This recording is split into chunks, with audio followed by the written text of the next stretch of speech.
Ya, Assalamualaikum warahmatullahi wabarakatuh dan salam sejahtera buat kita semua. Terima kasih buat Mas Dono yang udah hadir dan juga kita sambil menunggu juga Pak Dahlan ya untuk bergabung bersama kita dan seluruh peserta Fokus Group Discussion untuk hari ini. Selamat datang di FGD AMSI Sulsel. Ini salah satu Fokus Group Discussion yang menghadirkan narasumber-narasumber yang cukup langka ya hadir di ranah publik.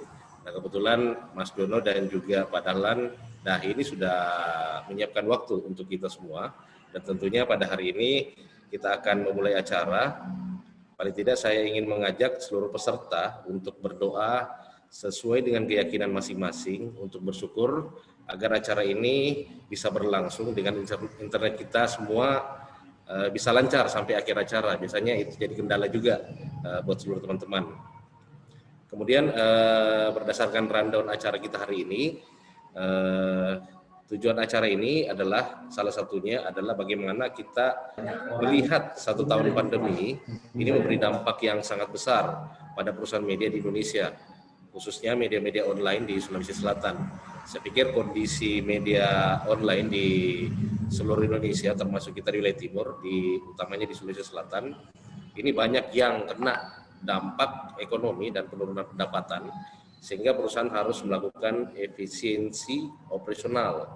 Nah, dampak-dampak ini yang menjadi kendala-kendala kita, baik itu di kalangan jurnalis maupun bagian-bagian lain, ini harus terus mengalami pengurangan. Dan karena kondisi inilah sehingga seluruh aktivitas media-media online di Indonesia Timur, khususnya kita di Sulawesi Selatan, ini sangat berbahaya. Makanya hari ini kita hadirkan Pak Dahlan Dahi dan Pak Suarjono, paling tidak mereka bisa memberikan kita arahan seperti apa sih tips and trick menghadapi kondisi pengelolaan media-media cyber atau media-media online, dan kira-kira untuk mendatangkan cuan dengan cara yang etis atau dengan pola-pola yang lebih bisa menghidupkan industri media cyber Indonesia, mungkin akan kita dengarkan nanti di pemateri Pak Dahlan Dahi dan juga Pak Suarjono. Mungkin sebelum bergabung ke beliau berdua, saya ingin meminta kesediaan Bapak Koordinator Wilayah AMSI Kawasan Timur Indonesia, Bapak Upi Asmaradana, yang mungkin akan langsung dilanjutkan oleh Ketua AMSI Sulawesi Selatan, Bapak Herwin Bahar, untuk memberikan sepatah kata terkait dengan kegiatan kita hari ini. Silakan Kak Upi, waktu dan tempat disiapkan.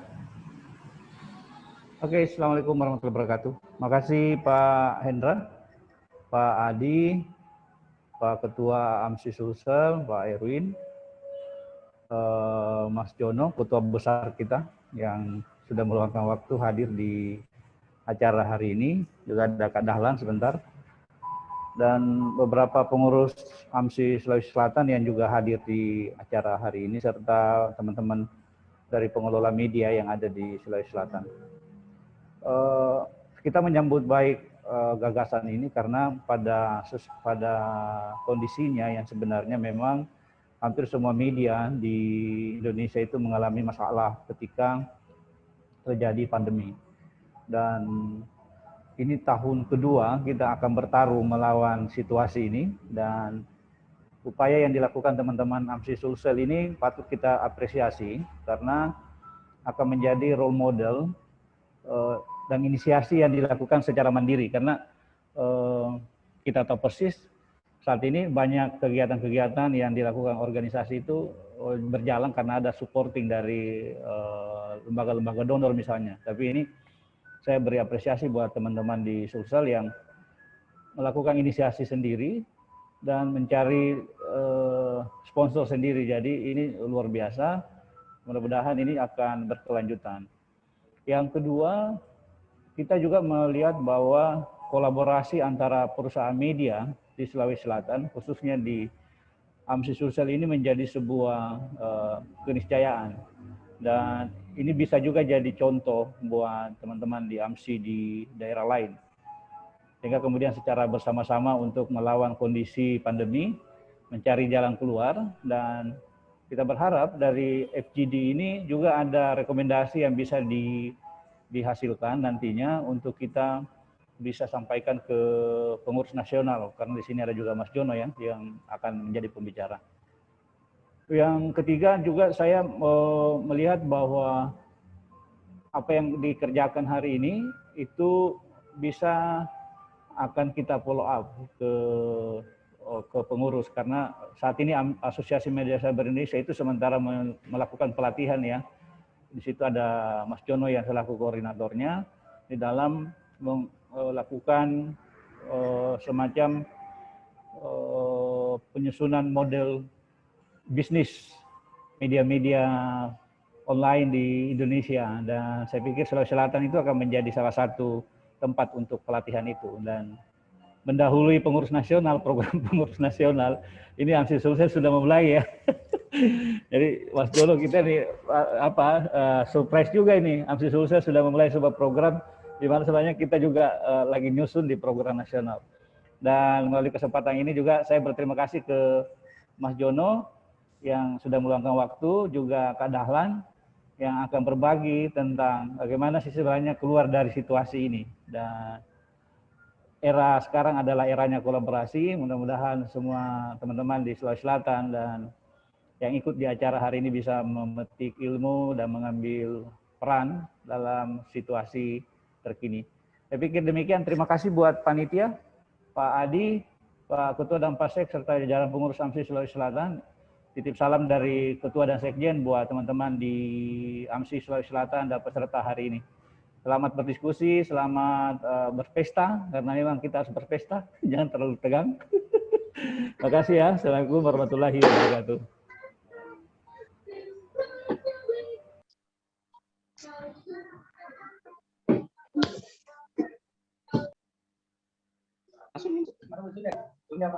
Ini baru masuk.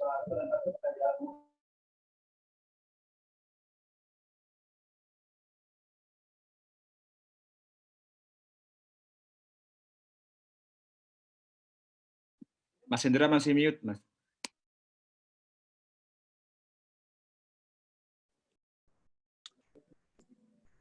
Ya, halo. Assalamualaikum warahmatullahi wabarakatuh. Terima kasih untuk teman-teman semuanya yang sudah berkesempatan untuk hadir di kegiatan fokus group discussion hari ini. Nah, saya juga mengucapkan selamat datang kepada Mas Jono sebagai CEO Suara.com, dan sebentar lagi mungkin bergabung Bang Dahlan. Dan saya sangat mengapresiasi kepada teman-teman yang berusaha untuk menghadirkan satu diskusi-diskusi yang mungkin insya Allah nantinya akan banyak kita dapatkan hal-hal yang luar biasa. Kita harapkan seperti itu. Apalagi kan saat ini tentunya kita orang-orang media sadar bahwa dengan adanya pandemi tentunya kondisi media juga sangat berpengaruh, baik itu pendapatan maupun hal-hal lainnya. Nah, kita harapkan dengan adanya diskusi seperti ini, teman-teman yang berada bukan hanya di Jakarta, tetapi yang ada di daerah juga mendapatkan masukan-masukan atau ilmu-ilmu baru tentang bagaimana sih meningkatkan media-media, baik itu media lokal teman-teman yang ada di daerah, khususnya di Sulawesi Selatan dan sekitarnya, bagaimana bisa berkembang di masa pandemi ini. Tentunya ilmu dari media-media besar, siapa sih yang tidak mengetahui Suara.com, siapa tidak tahu tentang jaringan Tribun Timur, Tribun News, yang termasuk salah satunya ada Tribun Timur di sini. Nah, itu perlu mungkin kita serap ilmu-ilmu baru, semoga nantinya bisa kita mendapatkan hal-hal yang bisa menjadi bahan untuk teman-teman mengembangkan media-media di daerah masing-masing. Dan mungkin itu saya tidak terlalu berlama-lama, mungkin bisa nanti kita langsung mendapatkan bahan atau ilmu dari dua narasumber kita. Mungkin itu saja, terima kasih, dan semoga dengan kegiatan ini bukan hanya yang terakhir, tetapi berikutnya insya Allah kita akan membuat suatu diskusi yang lebih advance-nya, atau mungkin lebih kelanjutan dari kegiatan ini. Terima kasih buat narasumber yang bersedia dan berkenan untuk hadir, dan teman-teman bisa mungkin kita lanjut. Terima kasih semuanya. Assalamualaikum warahmatullahi wabarakatuh.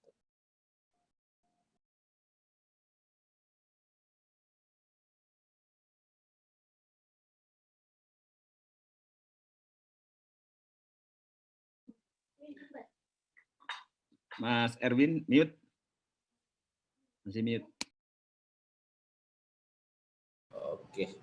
Ya, terima kasih Pak Korwil, Pak Ketua, luar biasa. Ini salah satu arahan yang cukup menarik buat kita semua sebagai peserta dalam kegiatan hari ini. Kemudian untuk mempersingkat waktu, mungkin saya akan langsung menyerahkan forum ini ke moderator kita, ada Pak Adi Santoso yang juga CEO dari Terkini.id. Ini Pak Adi Santoso juga ini salah satu senior juga sebenarnya di Sulawesi Selatan, karena untuk posisi Sulawesi Selatan Terkini.id ini di peringkat pertama ya kalau tidak salah.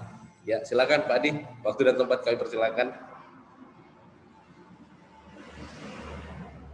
Oke, makasih Pak Hendra. Oke, terima kasih Bapak Ibu semuanya. Senang bisa ketemu dengan kita pada pagi hari ini.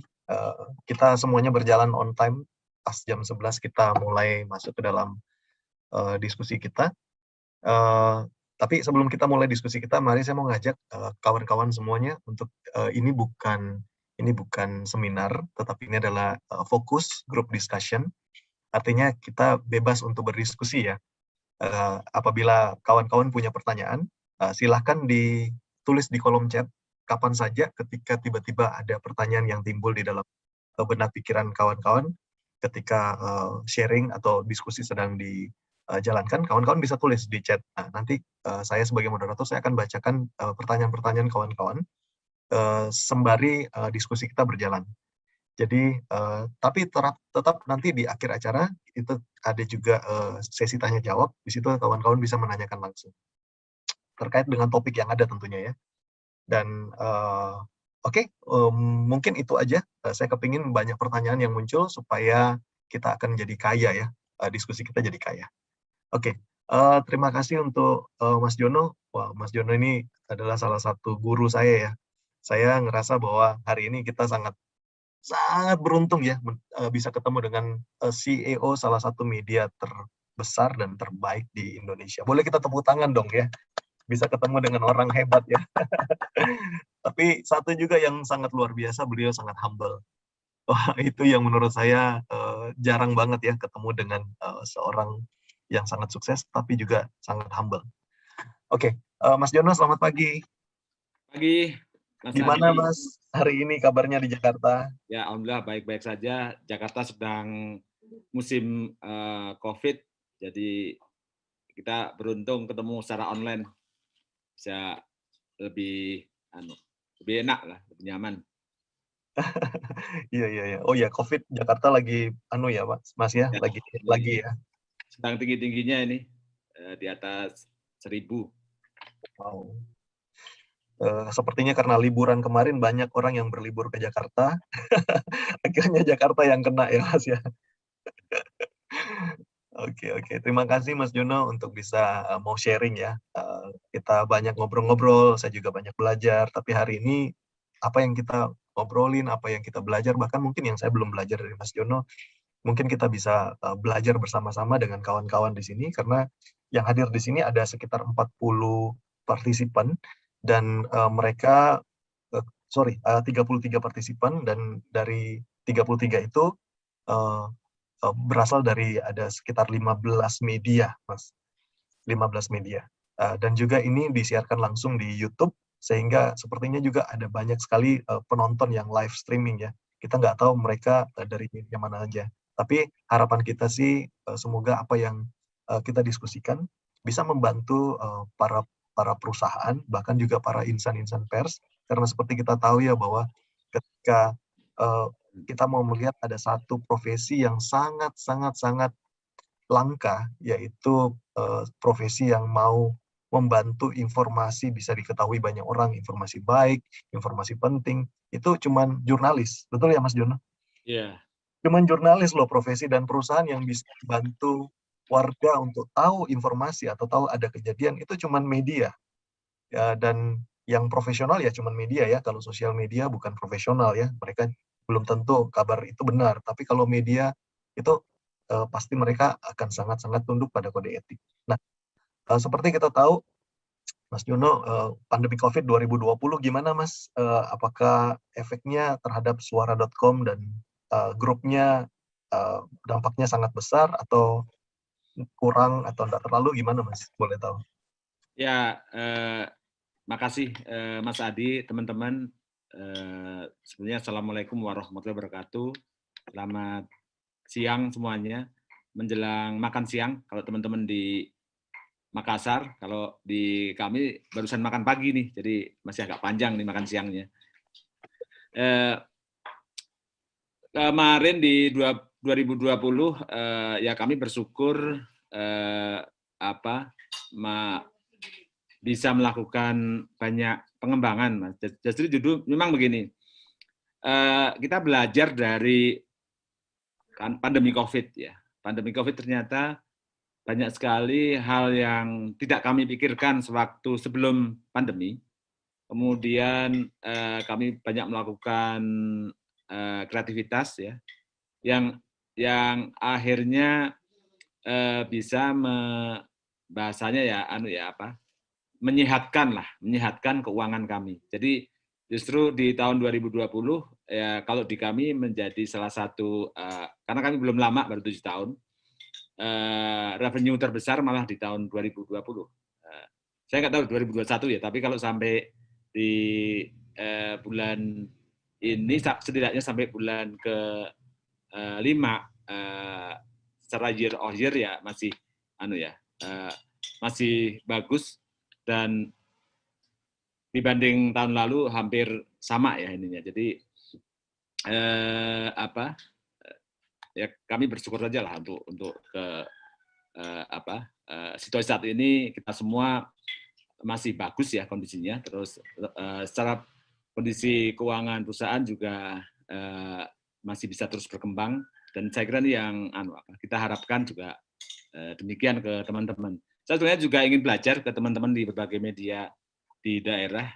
Tidak ada jaminan media yang di Jakarta juga kemudian merasa bisa gitu ya. Saya malah salut dengan teman-teman di berbagai kota ini yang tampaknya bisa biasa-biasa saja, tapi usianya udah 15 tahun, udah 20 tahun, ada yang 17 tahun. Jadi tidak ada jaminan kalau media yang sudah misalnya mapan kemudian juga bisa survive seperti hal yang dilakukan teman-teman. Kakak Upi misalnya udah 15 tahun. Jadi saya punya pandangan kalau kita semua punya jalan masing-masing untuk menyelamatkan media, menghidupi media, dan membuat media kita secara bisnis berkesinambungan, sustainable. Ini yang saya kira menarik. Nah, kalau boleh saya mau share ini, Mas Adi, share presentasi ya teman-teman. Silakan Mas Yudi. Saya kira yang bisa saya share sebentar. Ini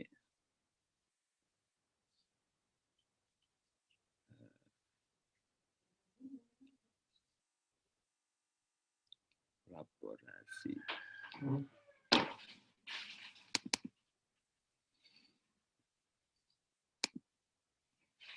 Kelihatan nggak ya teman-teman ya? Ya Pak, jelas Pak, jelas. Ya, ini sebagai panduan diskusi aja. Saya yakin teman-teman juga punya pengalaman yang sangat banyak, punya pengalaman yang juga sangat hebat-hebat ya dari teman-teman di berbagai di daerah, di kota, di manapun. Tapi ada satu yang mungkin saya pelajari ya dari bisnis media. Terus terang saya terjun ke bisnis juga belum lama, murni pure ngurusin bisnis ya selain konten itu di 6 tahun terakhir ya. Jadi 6 tahun terakhir ini saya banyak sekali belajar ke teman-teman juga, ke hampir ke teman-teman daerah, ke mana-mana ya, soal pola bisnis di media digital. Nah, ada 3 poin setidaknya yang saya belajar sebelum saya masuk ke teknis. Pertama ya, di bisnis media digital ini ternyata tidak linear. Bisnisnya tidak linear. Tidak segampang model dulu, misalnya kalau namanya bisnis media konvensional, itu misalnya kalau koran sumber utama dari iklan dan iklan kemudian berlangganan misalnya. Itu kan sangat linear ya. Televisi juga dari iklan, activity, iklan activity terutama ya. Nah, di digital ini ruang lingkup bisnisnya sangat beragam. Saya menyebutkan bahwa hampir semua model bisnis di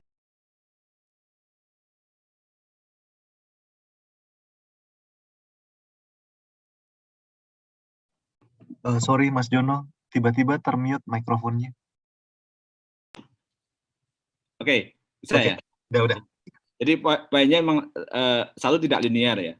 Yang kedua, kita harus tahu betul soal platform yang kita pakai, karena ternyata platform ini sekarang menjadi penunjang yang sangat utama, terutama hal teknologi ya. Dulu dikatakan konten is the king, tapi konten saja nggak cukup. Banyak sekali orang membuat konten bagus-bagus, tapi tidak berhasil. Nah, ini ada isu lain yang namanya teknologi ya, yang ternyata teknologi itu kalau tidak tepat pun, kita juga tidak akan dapat manfaat traffic. Ya, kita punya pengalaman The Washington Post ya, perusahaan media besar di Amerika yang sudah 100 tahun, tiba-tiba ambruk di 2013, kemudian dibeli oleh Jeff Bezos. Dia bisa selamat ya, dari yang 2013 nyaris bangkrut ya, sudah bangkrut, dibeli dengan Bezos. Dia hanya masukkan unsur teknologi. Dengan teknologi yang dia gunakan, akhirnya dalam waktu 3 tahun itu bisa langsung dari yang minus menjadi plus, dan sekarang untung sangat besar. Jadi isu teknologi ternyata menjadi peran besar di bisnis ini ya. Konten is the king benar, tapi teknologi saya kira menjadi. Yang ketiga adalah ekosistemnya. Nah, di ekosistem ini yang saya kira akan menjadi penyangga besar. Jadi jangan dilihat tampilannya. Misalnya, tampilannya biasa-biasa saja gitu kan. Ada banyak media itu sebagai display tempat display aja. Tapi bisnisnya justru di luar itu.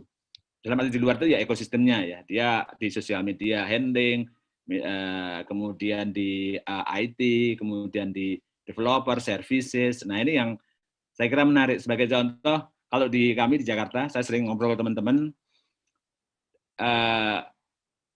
di balik misalnya Jakarta membangun LRT. Bisnisnya apakah di transportasi? Tidak. Betul, secara fisik yang kelihatan kereta ringan LRT, kereta ringan Jakarta Bekasi, Jakarta ke Cibubur misalnya, itu ada kereta cepat ya sekarang ini, kereta cepat ringan yang sedang dibangun. Tapi bisnisnya bukan di transportasinya, bukan di karcisnya, bukan di pengangkutan. Tapi bisnis mereka adalah justru di propertinya, di ekosistemnya. Jadi gimana di setiap stasiun itu dibangun apartemen yang cukup besar, yang cukup banyak, dan itu sekian stasiun, sekian apartemen. Jadi ekosistemnya itu yang malah menjadi penopang bisnis utama, meskipun yang kelihatan hanya sebuah LRT. Ya sama dengan Gojek misalnya. Gojek kan juga bisnisnya bukan di transportasinya, itu yang terbesar ekosistemnya. Nah, itu juga yang kita harus pelajari di media ini, bisnis tidak selalu kelihatan apa yang muncul di tampilan, tapi di luar tampilan itu, yang ada di ekosistemnya itu. Dan di ekosistemnya media kita ini cukup banyak, karena begitu ada crowd masuk, saya misalnya begitu di suara crowd-nya membesar ya, baru saya masukin e-commerce-nya, saya masukin ad network-nya, saya masukin layanan-layanan lainnya untuk jualan. Jadi itu yang saya kira 3 hal itu yang saya kira nanti menjadi salah satu kunci ya bagi saya nih. Teman-teman juga bisa sharing sih, karena bisa punya pengalaman berbeda. Bang Dahlan nanti juga bisa sharing soal pengalaman beragam ya. Apalagi teman-teman juga sudah punya pengalaman sangat lama sekali. Nah, saya share sedikit aja nih untuk bahan diskusi ya. Saya ngambil beberapa sampel. Saya mulai dari, saya sekilas saja supaya nanti banyak diskusi ya, banyak ngobrol aja. Tapi ini saya kilas. Isu soal media ini memang 2 sekarang ini, disrupsi dan pandemi. Jadi 3 tahun lalu saya kira disrupsi itu sangat luar biasa, menggulung ya apapun model bisnis konvensional, dan semakin ke sini semakin berat. Jadi kalau pandemi itu sebenarnya hanya pemantik akhir, tapi sebelum pandemi disrupsi saya kira sudah sangat luar biasa mengubah semua pola kita, termasuk media ya. Nah, yang di isu disrupsi memang yang paling kelihatan ya, bagaimana pertempuran antara platform global ya versus publisher di kita. Ini bisa dikatakan, kalau kita platform global ini ya, kita bisa mengatakan sebagai lawan, tapi juga bisa katakan sebagai kawan. Jadi frenemy ini, frenemy yang mau tidak mau ya kita harus ikuti. Karena platform sudah menjadi bagian dari aktivitas semua masyarakat kita, para netizen ya. Jadi kita nggak bisa ngotot misalnya, oh ini harus jalan. Jadi platform sama publisher saya kira ini frenemy yang kita harus bisa meniti buih lah, kira-kira gitu, bisa di atasnya. Nah, yang kedua memang isu agregator dikuasai news publisher ya, atau publisher kita dikuasai agregator. Bagaimana antara Babe, Kurio, kemudian dulu ada browser dari China yang cukup besar, yang sekarang sudah tidak lagi dioperasi ya, itu juga sangat menguasai. Jadi kita itu hanya menjadi penyedia konten, tapi distribusi bisnisnya dikuasai oleh para agregator. Ini juga ada isu besar di media kita. Kemudian fenomena influencer atau YouTuber dan sebagainya yang sedemikian dahsyat. Kemudian media juga bergeser ke platform berbasis algoritma yang sekarang ini kita kalau nulis apapun juga harus selalu secara di bawah nalar itu kita harus, wah ini kira-kira keyword-nya apa ya. Kemudian algoritma yang akan bisa membawa kita ke platform itu apa ya yang supaya bisa masuk di halaman dia gitu. Karena konten kita ternyata tergantung juga kepada para platform misalnya. Kemudian distribusi itu sekarang menjadi domain cukup besar. Di sini adalah kekuatan teknologi dan lain-lain. Nah, di pandemi yang menarik teman-teman saya kira juga mengalami traffic mengalami kenaikan ya, tapi pendapatannya turun. Jadi agak aneh nih, trafficnya naik, pendapatannya turun. Kemudian ini maksudnya budget iklan turun ya. Offline activity juga hampir semuanya berhenti. Yang naik adalah online activity dan model revenue atau pendapatan berubah. Nah, ini yang terjadi di pandemi. Ini ada survei yang dilakukan oleh Mediasplace di Singapura di pandemi kemarin. Jadi ada perubahan cukup besar terkait dengan model revenue di berbagai media. Ini survei terhadap sekitar 80 media dari 40 negara. Jadi hampir semua negara di Asia Pasifik ya, terutama nih Asia Pasifik yang jadi tempat survei. Jadi model yang sekarang menjadi salah satu model bisnis adalah advertising ternyata udah nggak lagi besar ya, hanya 29%. Sponsor konten ini memang yang naik terus, makanya teman-teman juga sekarang yang mengelola programatik misalnya atau iklan-iklan kebanyakan dapat tuh iklan-iklan, ya mohon maaf ya, ada iklan kutil, ada iklan obat jerawat, ada obat alternatif A yang kadang-kadang kita agak risih ya untuk memasang, tapi nggak banyak pilihan karena iklan-iklan sponsor konten ini sekarang kalau untuk di media online ya menjadi salah satu tumpuan. Tidak lagi banner ya, kalau banner itu sudah hampir nggak ada ya. Kecuali kalau teman-teman di berbagai daerah, banner saya kira hanya masih muncul untuk ucapan selamat dari ketua DPRD, ketua bupati, kemudian wali kota, bahkan ada juga yang sampai kepala sekolah membuat banner ucapan selamat, ya itu luar biasa. Tapi saya pernah nyoba tuh di Jakarta, kalau model serupa saya pakai di Jakarta, nggak laku ini. Jadi saya udah nawari para menteri DPR semua untuk membuat ucapan selamat gitu, yang seperti di teman-teman di berbagai daerah gitu ya, banner-banner gitu, itu nggak ada yang mau dipasang dengan harga yang murah pun mereka nggak mau. Jadi ini menarik, pola yang di daerah di berbagai kota itu laku gitu, di nasional nggak laku ininya. Model-model ucapan selamat, banner atau sejenisnya ya, yang saya lihat di teman-teman di daerah masih berjalan. Nah, yang saya kira dari beragam model ini, kalau di Indonesia yang tidak lazim atau tidak jarang digunakan adalah donation. Donation itu hanya sangat kecil sekali ya. Kemudian subscription ini juga termasuk yang sedikit di Indonesia, karena di kita maunya semua gratis ya. Begitu suruh bayar, diberi tawaran seharga satu kopi di Starbucks aja nggak mau untuk sebulan. Jadi kita bayangkan teman-teman di sini di Indonesia terus terang ya, mereka masih lebih senang membeli satu cangkir kopi di Starbucks dibanding berlangganan untuk 1 bulan sebuah media nasional misalnya. Nah ini kan penelitian kemarin di survei di Jakarta, rata-rata berapa sih kemampuan orang untuk membayar berlangganan selama sebulan? Itu di angka 17.000. Jadi 17.000 itu mereka baru mau untuk sebulan. Jadi saya kira ini juga menjadi kita agak susah untuk ini kan. Jadi advertising juga makin mengecil. Kemudian, tampaknya di masa pandemi ini Grand menjadi model ya.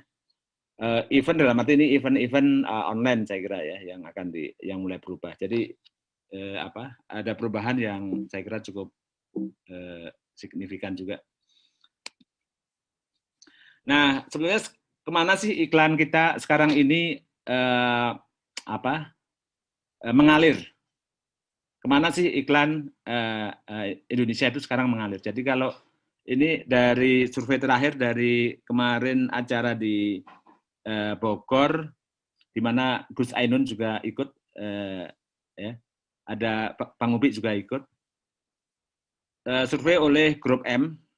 Grup M adalah perusahaan agensi terbesar, saya kira termasuk 2 besar di Jakarta yang secara jumlah pengelola iklan ya, selain di Jakarta ada 2 yang sangat besar, satu Grup M, kedua sebentar. Jadi inilah yang dia memberikan gambaran ya, estimasi jumlah spend iklan di Indonesia memang mengalami kenaikan ya tiap tahun.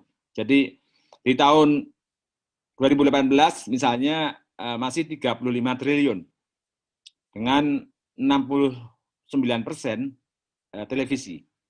Kemudian yang biru newspaper, yang biru muda adalah internet atau online.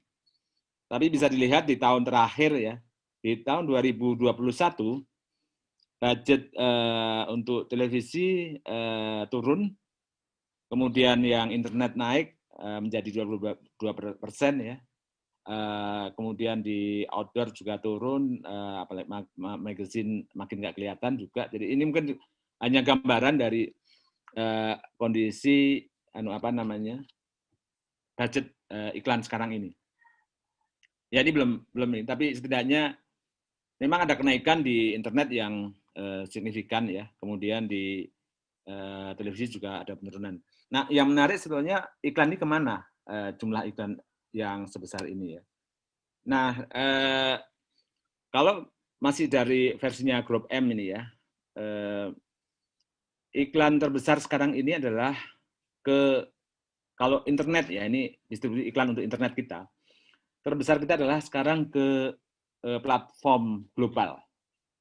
Jadi bukan Kabar Makassar yang terima atau Tribun Timur yang dapat gitu ya, dari 22% tadi di internet tadi ya, 22% dari 46 triliun itu, artinya sekitar kalau seperlimanya 46 kan berarti 8 triliun tadi ya misalnya.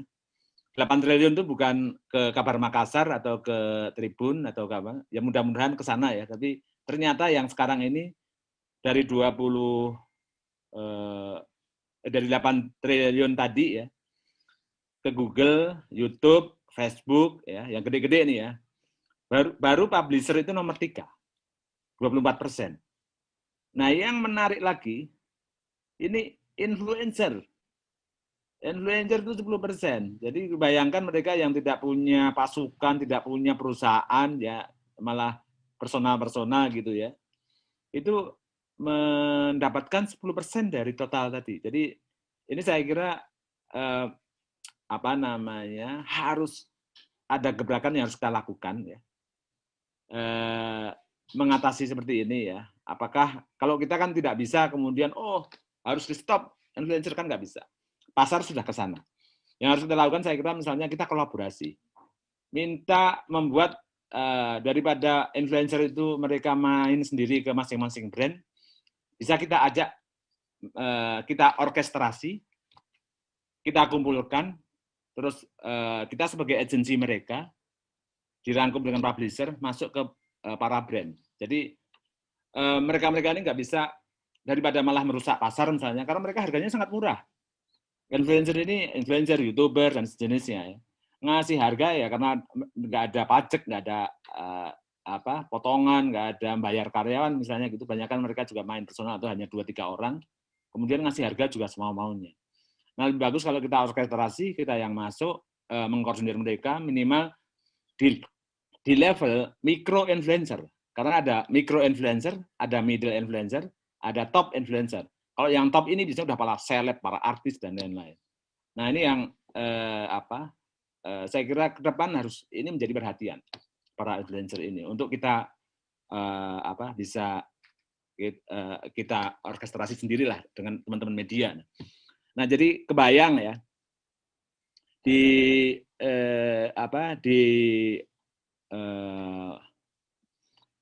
postur, kita bisanya postur anggaran ya, postur anggaran iklan itu seperti ini ya, secara nasional.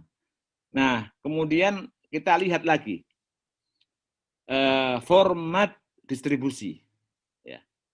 Ternyata yang paling banyak mengambil iklan formatnya format video. Itu 36%. Jadi saya kira ini video ini makin ke depan makin besar perannya, dan kita harus betul-betul main di sana ya. Karena ya hampir semua orang sekarang dan semua platform ya sudah merujuk video sebagai acuan informasi, hiburan, activity dan semuanya. Nah, setelah saya nanti bisa bahas video ini lebih detail, saya juga paham problemnya kenapa ya. Tapi bagi teman-teman, saya juga salut dengan teman-teman di Tribun ya, yang sudah jauh lebih duluan mengelola video ini secara secara masif ya, memproduksi video di berbagai daerah ya. Saya lihat luar biasa, dan saya lihat memang potensinya sangat besar. Dari satu sumber video atau satu bahan video, kita bisa distribusikan ke banyak channel yang semuanya monetisasinya beda-beda.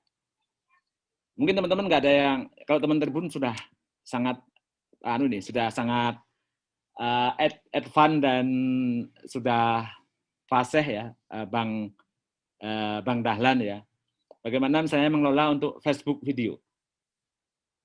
Facebook video ini, nah kesalahan kita rata-rata semua orang masih terkonsentrasi ke YouTube.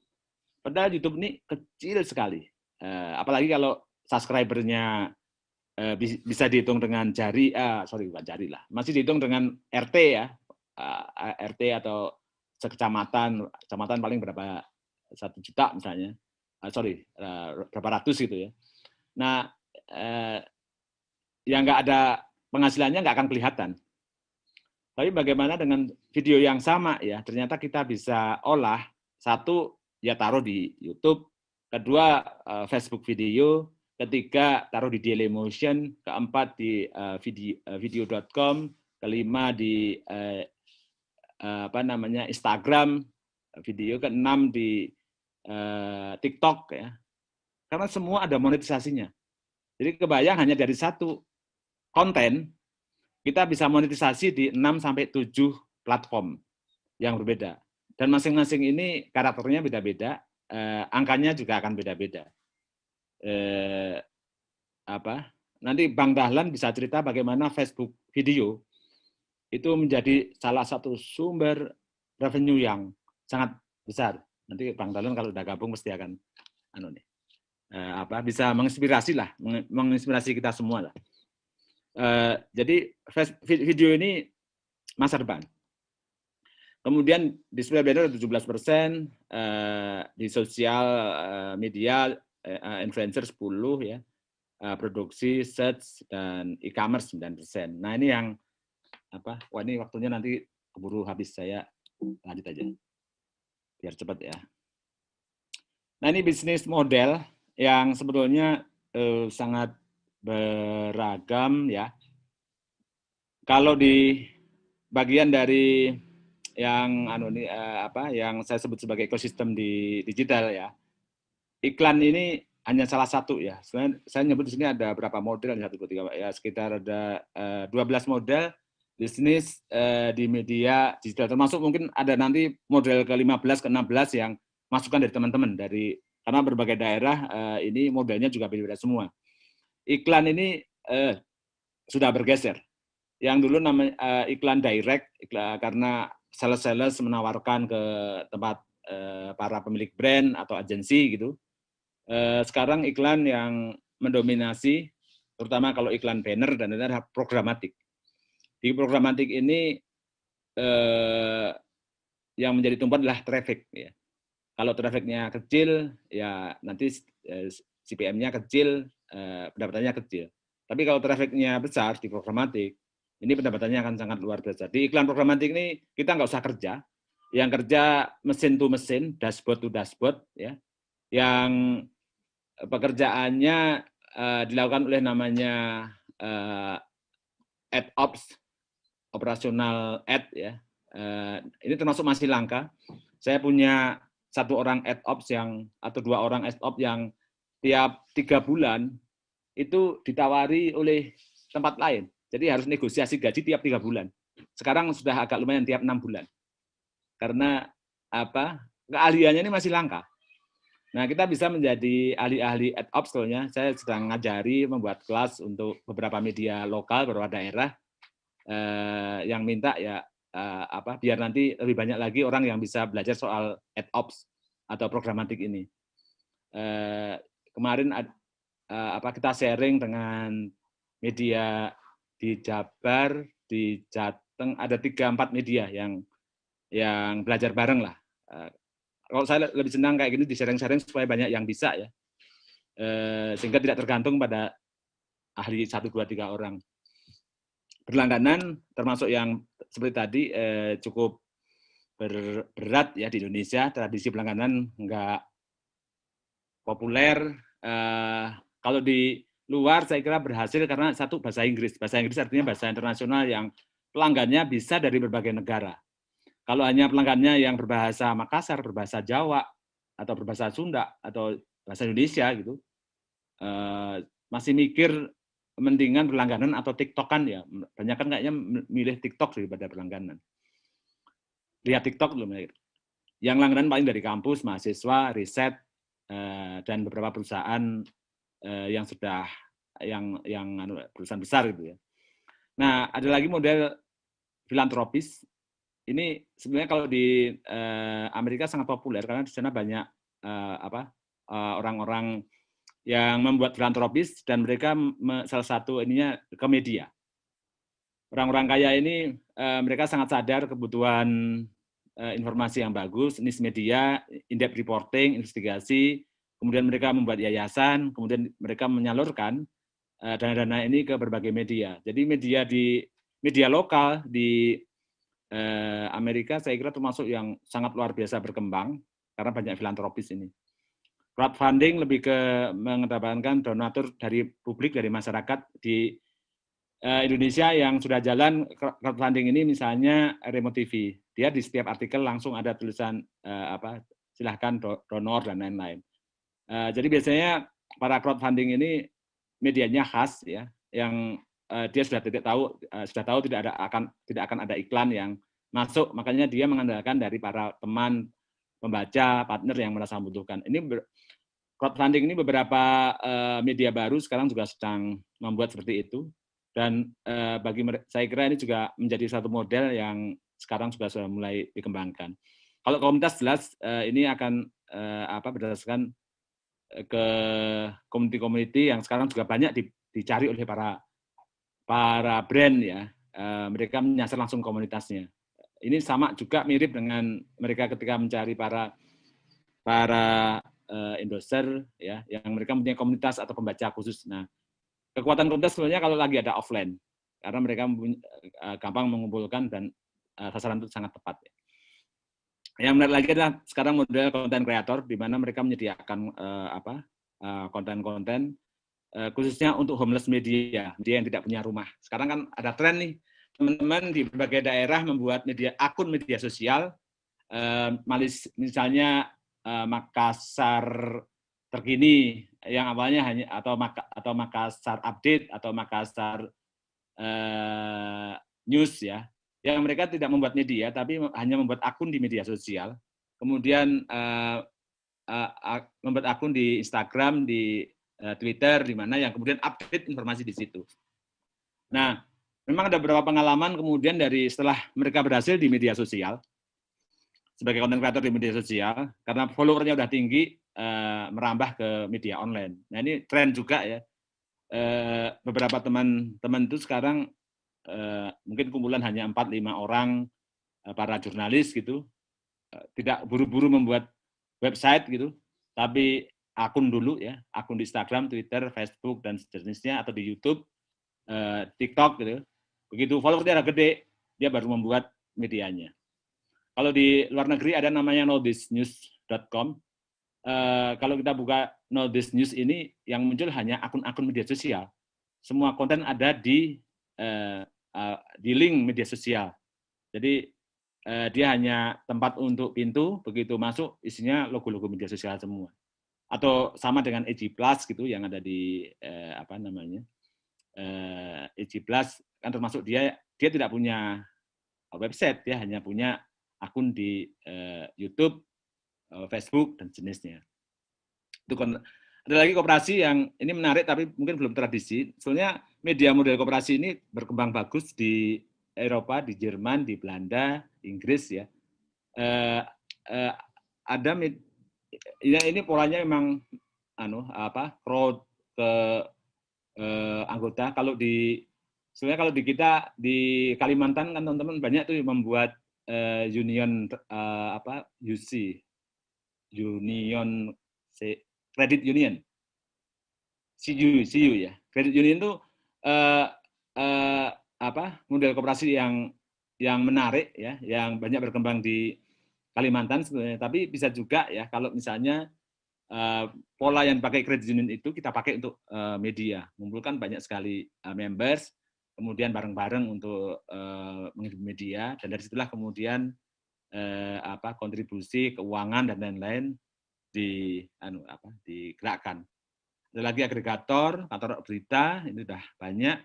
Rumah produksi, jelas teman-teman banyak juga yang main di sana. Nah, ada beberapa media sekarang yang menggunakan live streaming sebagai sumber penghasilan. Di Jawa Barat, saya ada partner 2 media lokal kecil milik organisasi ya, yang live streaming ini menjadi andalan terbesar sumber pendapatan mereka karena dia menawarkan paket live streaming lewat YouTube dan Facebook dan sejenisnya ke berbagai lembaga di bawah organisasi tersebut ya. Kemudian ke kampus-kampus, ke acara-acara wisuda misalnya. Acara wisuda SMA, SMP, kemudian ini di live streaming kan, kemudian tawarkan paket ini dia. Jadi dia mengambil semua live streamingnya, semua mengambil paket video plus live streaming. Jadi kalau misalnya mau acara nikahan live streaming pun juga bisa gitu kan, dipaketin. Harganya juga nggak mahal yang dibuat oleh teman saya itu. Dia paket sekitar mulai dari 5 juta, 6 juta ya, udah live streaming, sudah juga dapat video dokumennya ya, jadi juga cukup lengkap ya. Nah, yang menarik juga infografis, videografis. Di infografis ini saya juga punya banyak klien yang beberapa departemen Kementerian Jakarta. Sekarang ini ada tren semua kepala biro, kepala bagian, kabag itu kalau presentasi pakai video ke atasannya. Kepala bagian presentasi ke atasan pakai video, dirjen kementerian juga pakai video. Nah, mereka ini mempunyai stok dokumentasi yang banyak, tapi tidak bisa mengolah menjadi paket untuk presentasi, video presentasi.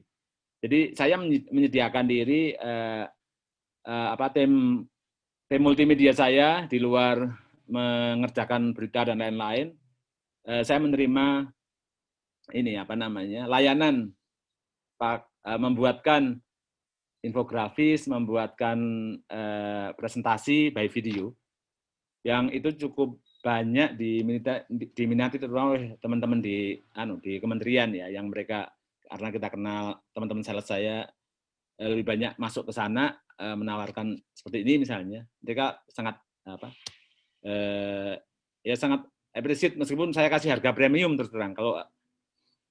Kalau nggak premium ya nanti saingannya dengan teman-teman yang ada di pinggir-pinggir jalan kan, dengan para pengetikan yang kampus itu kan. Nah ini kami beda, jadi itu menarik juga sebagai salah satu model ya. Nggak besar, tapi kalau rutin sebulan dapat 5 itu bisa buat menggaji berapa orang ya. Karena saya misalnya sebagai contoh satu layanan videografis, infografis, misalnya kita anggap aja misalnya 15 juta satu itu. Jadi ya pasti akan, kalau kita misalnya dapat sebulan 6 ya sudah lumayan ya untuk ini. Event IO saya kira berat sekarang. Mas Juno. Ya. Waktunya sisa 2 menit, mohon maaf. Habis itu kita lanjut ke tanya jawab dulu. Iya. Oke. Thank you Mas Juno. Ya kelamaan ceritanya. Ini sebenarnya ada contoh-contoh nih. Crowdfunding contoh, oke. Ini ini salah satu model yang sekarang ini mungkin banyak di media-media. Satu iklan direct yang banyak ke sponsorship dan lain-lain ya. Sponsor kegiatan termasuk activity, iklan programatik masuk ke banner-banner, dashboard ya. Nah, yang menarik digital kreatif karena di situ perpaduan dari banyak model ya, yang sebenarnya kita punya banyak sekali model digital kreatif ini. Kemudian services ini yang mungkin juga teman-teman bisa lakukan di berbagai kota, services sebagai contoh media social handling. Media social handling ini di beberapa tempat ya sangat bagus, apalagi sekarang banyak perusahaan yang tidak mau mengolah media sosialnya sendiri. Daripada dia meng-hire orang konten, orang video, orang grafis, gitu, kita serahkan ke perusahaan. Ya. Nah, kami mengelola seperti itu, beberapa kementerian dan lain-lain, lembaga swasta, restoran, kemudian kafe, ya, terutama sekarang yang paling laris adalah pengelolaan TikTok. Jadi klien saya TikTok termasuk yang paling, klien yang minta mengelola TikTok ke kami termasuk yang paling banyak TikToknya ya. Iklan langsung sebenarnya sangat banyak modelnya, dari yang dulu banyak kan CPD ya, sekarang sudah masuk ke CPM. Ini bahasa-bahasa yang kalau saya jelaskan sebenarnya bisa panjang ini, sangat panjang. Iklan programatik ini juga yang dashboard ya, ini juga sangat panjang nih kalau saya jelaskan, kayaknya butuh 2 hari ini. Ini model saya ada 30 iklan programatik misalnya. Yang itu di situ nanti harganya bisa banyak. Ini contoh. Nah, salah satu model nih ada namanya Facebook Instant Article. Ini juga mungkin teman-teman belum banyak yang gunakan. Jadi kalau kita punya likes di Facebook fanpage ya, sudah punya banyak likes, tolong manfaatkan ya, karena cukup bagus untuk masuk. Pendapatan dari namanya Facebook Instant Article sangat bagus sekali. Poinnya begitu.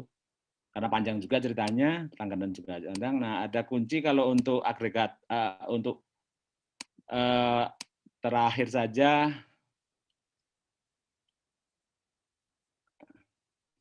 traffic media lokal, ya, betul.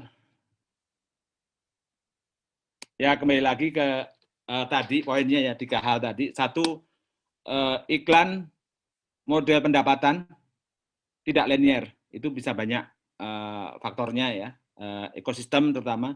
Pendapatan dari ekosistemnya, tidak hanya dari apa yang muncul atau kelihatan di layar, tapi di banyak bidang, termasuk agensi, membuat agensi iklan dan lain-lain, adalah peluang cukup besar ya.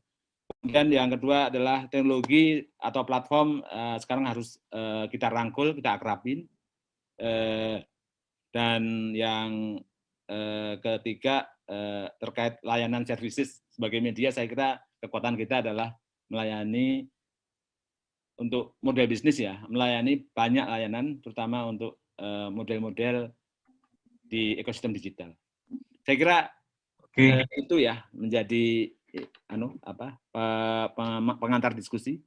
Kalau butuh pendalaman ya kita share-share. Amin. Thank you Mas Juno. Wow, luar biasa banget pemaparan yang menurut saya langka ya, untuk kawan-kawan bisa lihat ya. Mungkin ada beberapa poin yang sangat-sangat real tadi, yaitu mungkin kawan-kawan merasa bahwa Facebook ya paling nggak ada hasilnya, cuma datangkan traffic. Tetapi ternyata ada 18.000 dari tanggal 8 Juni sampai 18 Februari. Ya, kurang lebih ada 40 hari. Tapi mendatangkan 18.000 US dollar atau senilai 252 juta kalau misalnya kita menggunakan kurs 14.000 ya. Dan menurut saya itu hanya dari satu platform ya. Ya, mungkin kawan-kawan hari ini bisa men-trigger kita, membuat kita semangat kembali, dan Mas Jono udah sangat-sangat membuat kita termotivasi, betul ya? Semoga kita bisa sama-sama nanti bikin acara-acara berikutnya yang lebih detail, mungkin berbentuk workshop mungkin ya. Oke, terima kasih Mas Jono, terima kasih banyak membuat kita melihat ada cahaya di dalam ruang gelap, kita melihat ada cahaya di luar. Juga sudah hadir pada siang ini Pak Dahlan. Halo Pak Dahlan. Selamat siang.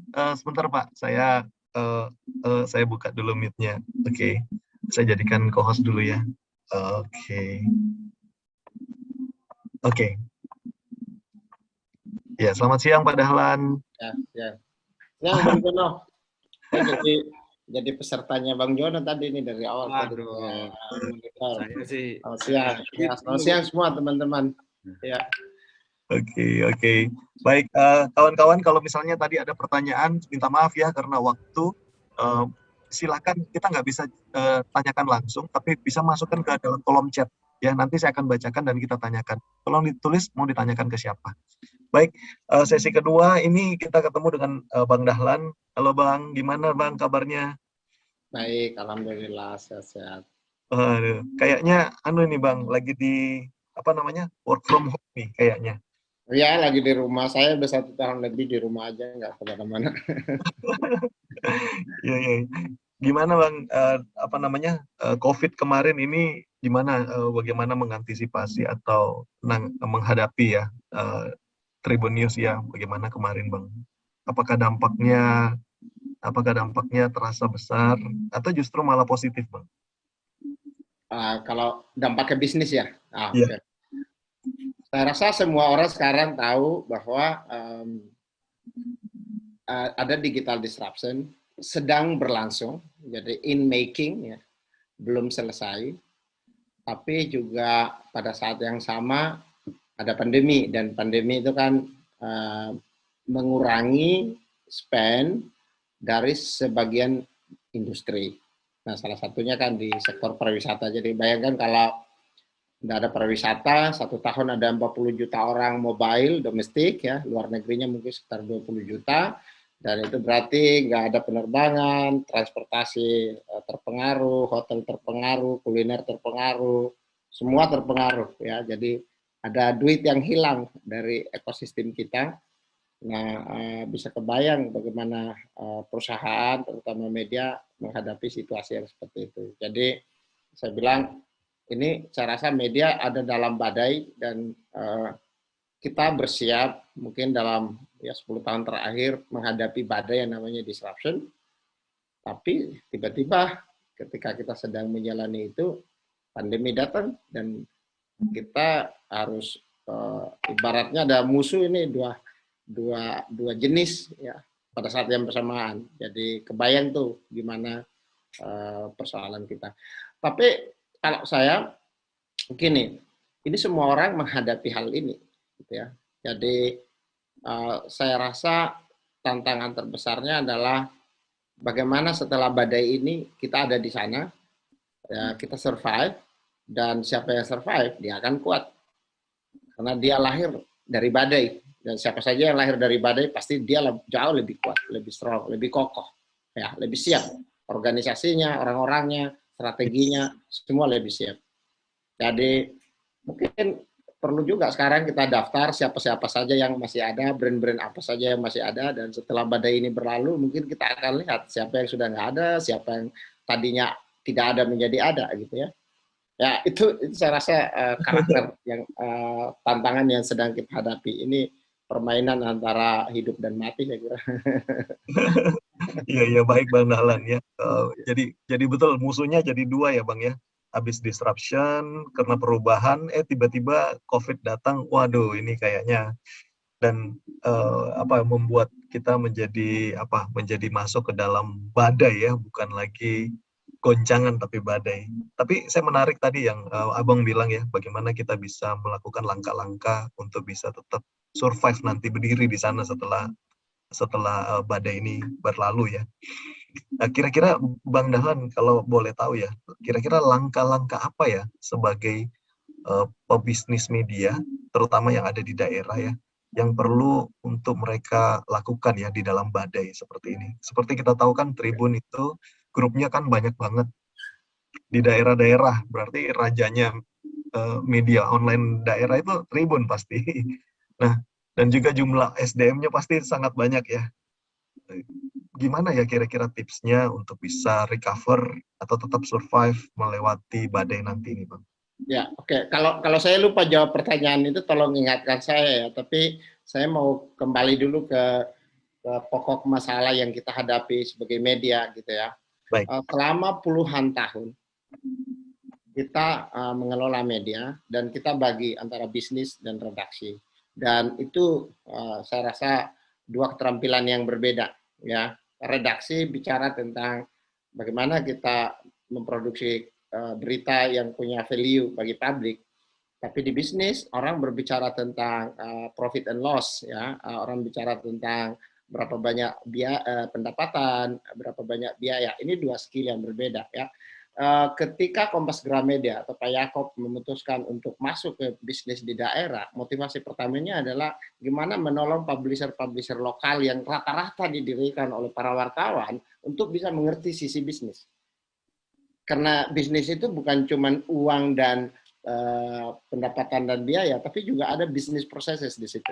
Ya, gimana ngelola karyawan, bagaimana menetapkan sistem KPI, bagaimana menerapkan sistem reward and punishment. Itu sesuatu yang jauh dari pikiran kita sebagai wartawan. Dan waktu itu, ya itu mungkin ini cerita tentang 20 tahun lalu ya. Dan itu yang terjadi. Masuk ke Palembang, masuk ke Aceh, masuk ke Jogja, masuk ke Bandung, ya. Itu persis yang terjadi. Rata-rata media di daerah kurang pengetahuan mengenai pengelolaan bisnis sebagai lembaga yang profesional. Ya, ada soal lain tentu ya, kemampuan mengadakan mesin cetak. Ada soal biaya, ada soal skill set ya, di situ. Tapi itu dua hal yang menurut saya saat itu kita hadapi 20-30 tahun yang lalu. Hari ini ya, yang kita hadapi adalah bahwa bisnis media itu ada konten, tapi ada teknologi, ada monetisasi. Bang Jono tadi sudah gambarkan dengan sangat baik ya ekosistemnya ya. Nah, begitu bicara teknologi, media nggak punya capabilities itu. Even Kompas Gramedia yang begitu besar saja nggak punya capabilities itu ya. Kita, nah, misalnya kayak Tribun lah ya, kita sekarang mungkin sekitar 3.200 karyawan. Orang teknologinya ada berapa orang? Taruhlah saya bilang mungkin setiap kota kayak ada 2 gitu ya. Mungkin kali 25 ya, berarti kan ada 30. Tapi di Jakarta mungkin kayak sekitar 20. Ada 50 orang. 50 orang dari 3.200 karyawan. Jadi teknologi bukan core capabilities kita ya. Dan kalau kita breakdown lagi, kita cek skill atau kompetensi daripada tenaga TI yang kita punya, itu TI yang infrastructure. Jadi kabel internet, troubleshooting.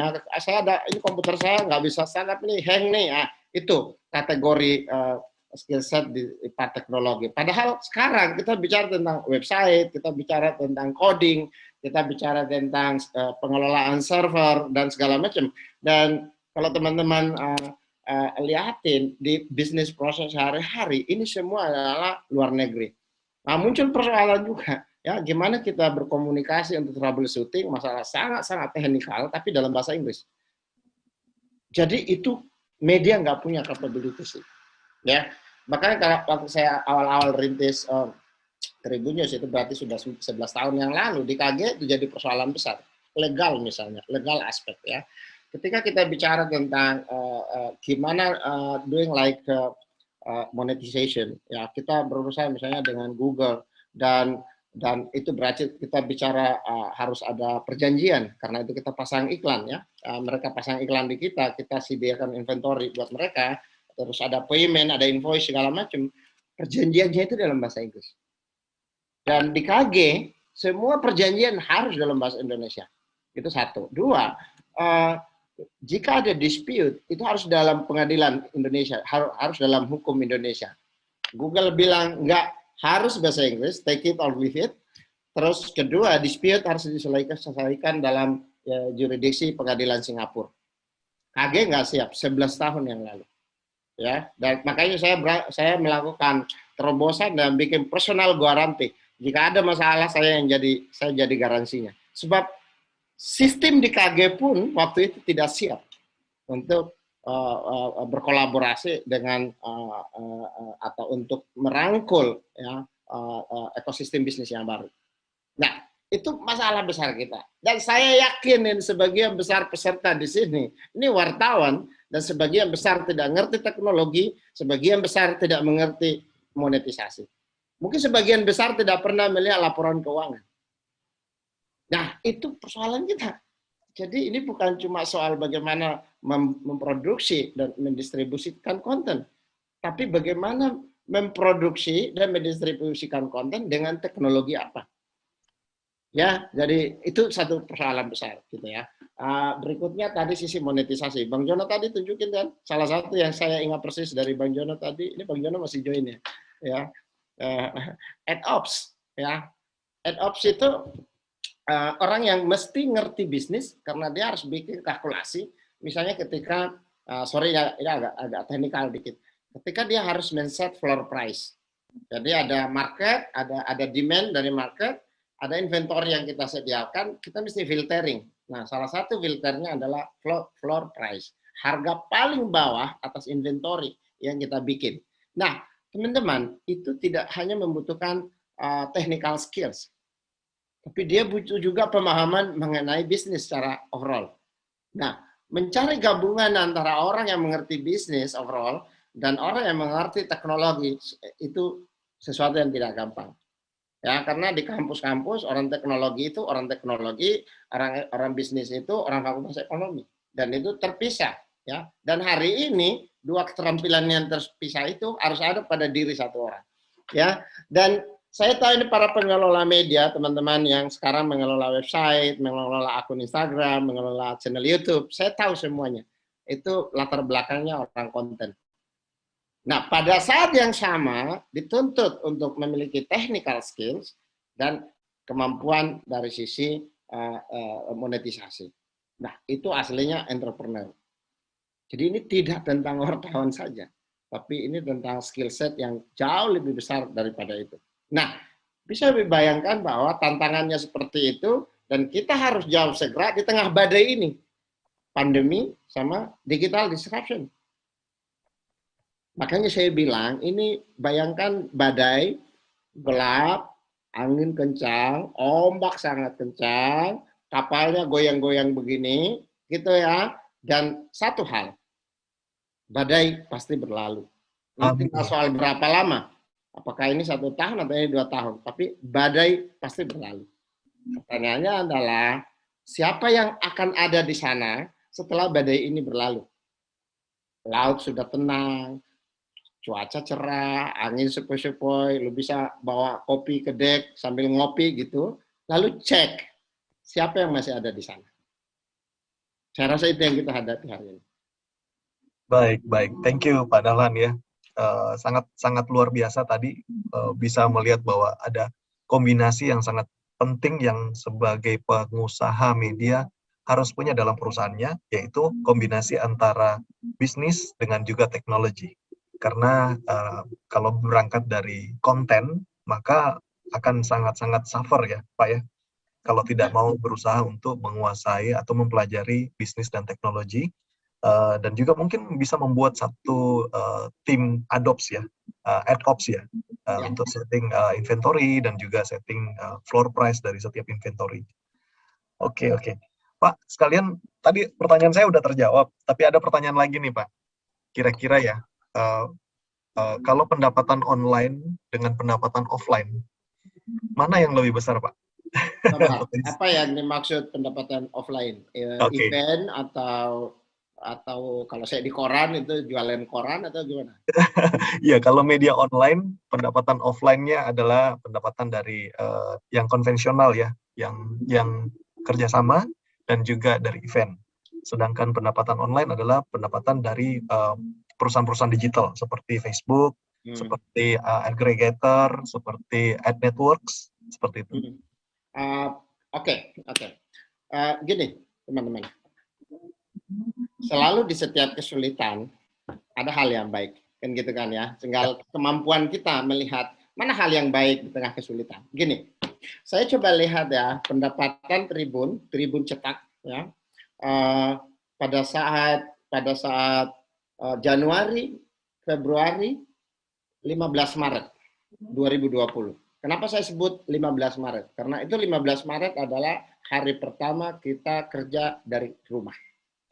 Jadi saya ingat sekali ya, BOD ya, Board of Director di KG, meeting darurat hari Minggu tanggal 15 Maret 2020 untuk memutuskan kita membolehkan karyawan bekerja dari rumah. Itu 15 Maret 2020. Apa artinya? Januari masih normal, nggak ada pandemi, Februari masih normal, nggak ada pandemi, sampai dengan 15 Maret normal, nggak ada pandemi. Lalu kita coba lihat perbandingan dengan Januari 2021, full pandemi. Ya, apa yang terjadi dengan pendapatan event? Oke, pendapatan event turun, tapi profitnya naik. Kenapa bisa terjadi kayak begitu? Karena pada situasi normal, event itu banyak offline. Ya, dan teman-teman semua tahu bahwa biaya untuk memproduksi event offline itu antara 80-90%. Bagus sekali kalau 70%. Artinya marginnya 30%. Tapi biaya untuk memproduksi event online itu hanya sekitar 20%. Jadi terbalik. Artinya marginnya sekitar 80%. So, itu justru peluang. Gitu ya, di tengah situasi orang tidak bisa menyelenggarakan event, dan kita bisa menyelenggarakan event online, maka sebenarnya itu adalah opportunity karena biayanya kecil, tapi marginnya gede. Tapi tentu ada persoalan soal frekuensi. Berapa banyak kita bisa selenggarakan itu sebulan? Ya, saya rasa frekuensi pun itu mestinya digital activities menang. Kenapa? Karena menyelenggarakan digital activities kan lebih gampang daripada menyelenggarakan event offline. Jadi mungkin setahun, mungkin flagship eventnya kayak dua udah bagus sekali, beberapa event kecil.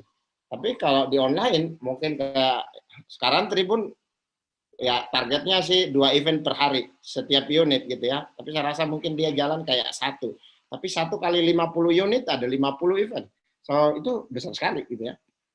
Nah itu dari sisi event ya, tapi poin saya adalah di balik setiap masalah itu selalu ada opportunity-nya ya. Oke. Sisi pendapatan untuk online. Tadi saya rasa di Bang Jonos menggambarkan secara umum ya business model, the way we monetize our inventory. Itu kan bisnis model kayak begitu. Cara lu dapat duit dari bisnis ini apa sih? Ya itu namanya bisnis model atau kadang-kadang disebut sebagai revenue stream. Pendapatan online. Teman-teman mungkin nggak begitu aware ya, nggak begitu sadar. Ini sebenarnya bisnis lagi berubah sangat drastis di 2 tempat yang mendrive ekosistem bisnis digital. Pertama Google.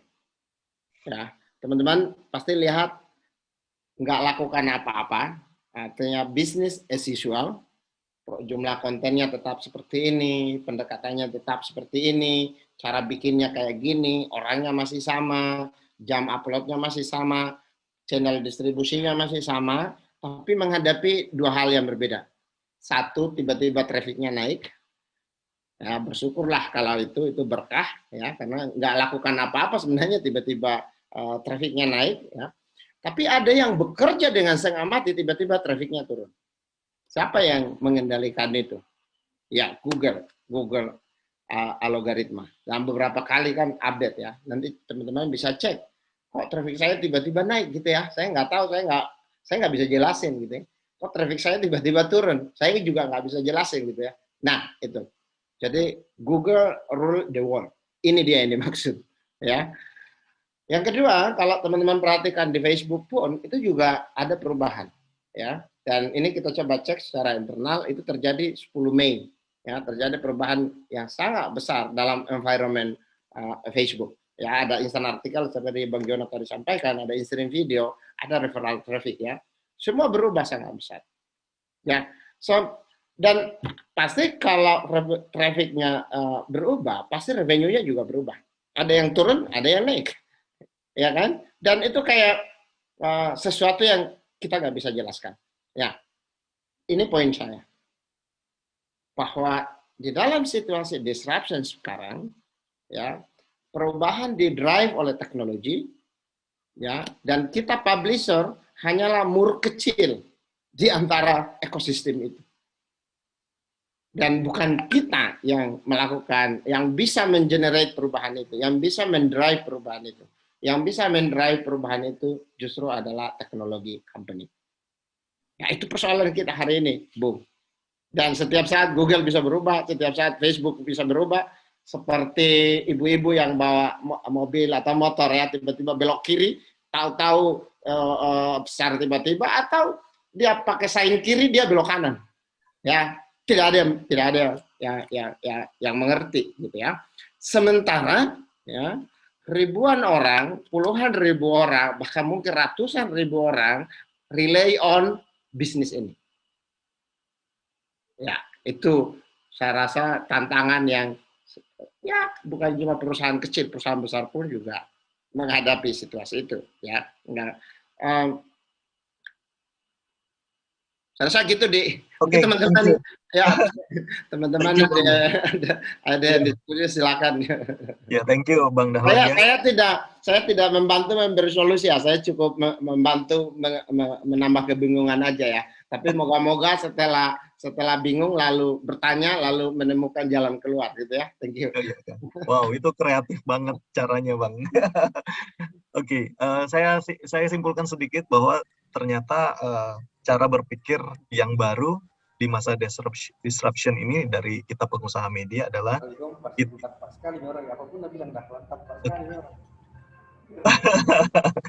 wah, ada supporternya Pak. Apa itu? Apapun yang dibilang padahal kata Pak katanya tapak. Katanya akurat. Jadi hari ini kita sebagai pengusaha media harus berpikir sangat-sangat kritis ya, bahwa kalau kita tidak segera memperbaiki, kita pikir bahwa kita bisa tetap yang penting bisa tetap terbit, kita tetap bisa tayang. Ini akan jadi masalah besar karena nanti ke depan teknologi akan mengatur kita, bahkan bisa jadi teknologi akan membuat kita hilang dari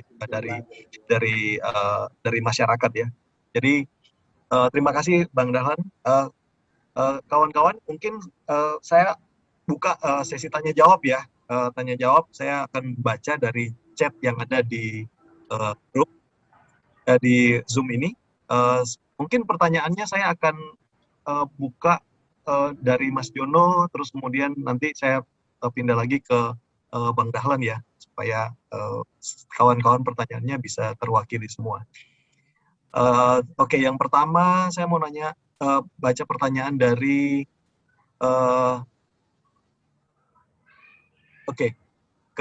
dari ini, dari Pak Hendra ya. Untuk Mas Jono, untuk referensi crowdfunding khusus media online yang fokus di cek fakta, apakah ada referensi ya, Mas Jono? Sorry, Mas Adi, referensi apa, Mas? Untuk referensi crowdfunding, mungkin contoh ya, media online yang fokus ke cek fakta yang bisa mendapatkan peluang bisnis dari crowdfunding. Ya, saya sebelum ini saya lupa ya kalau hari ini ternyata kita forum pengusaha media. Saya hafalnya masih kayak semua jurnalis saja karena saya lihat pesertanya ini backgroundnya kita semua jurnalis kecuali Mas Adi. Kayaknya Mas Adi yang bukan dari jurnalis nih. Bang Jono, ini ya. Jurnalis tapi ini pengusaha semua nih, makanya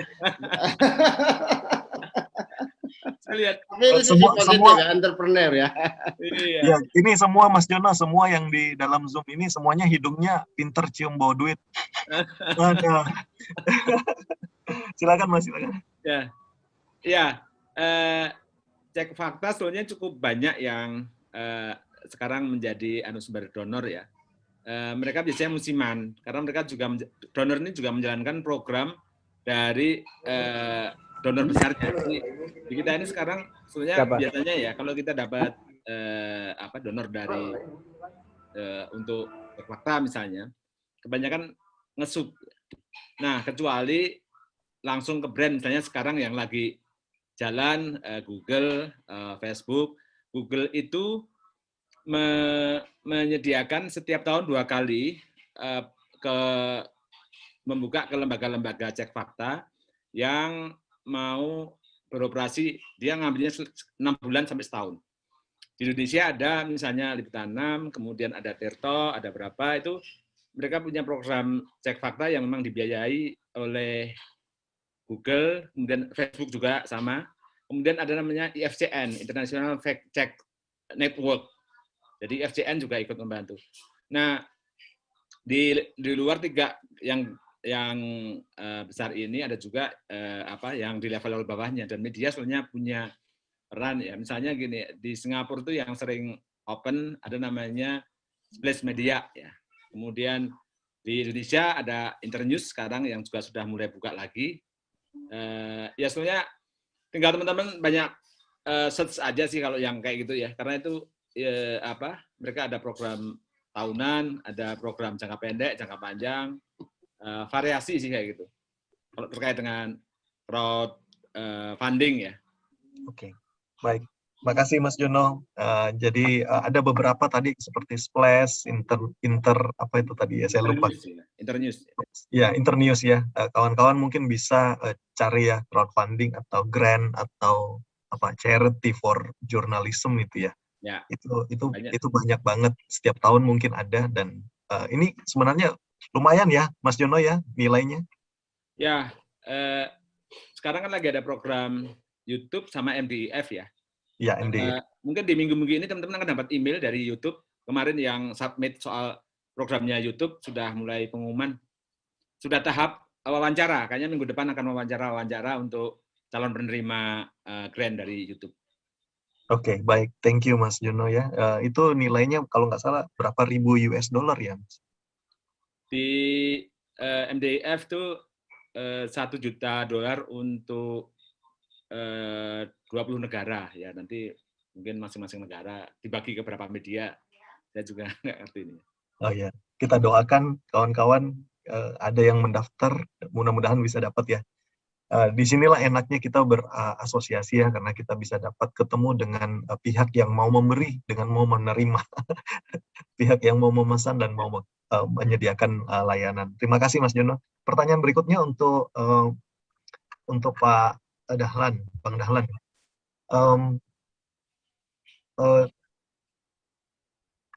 Sebentar.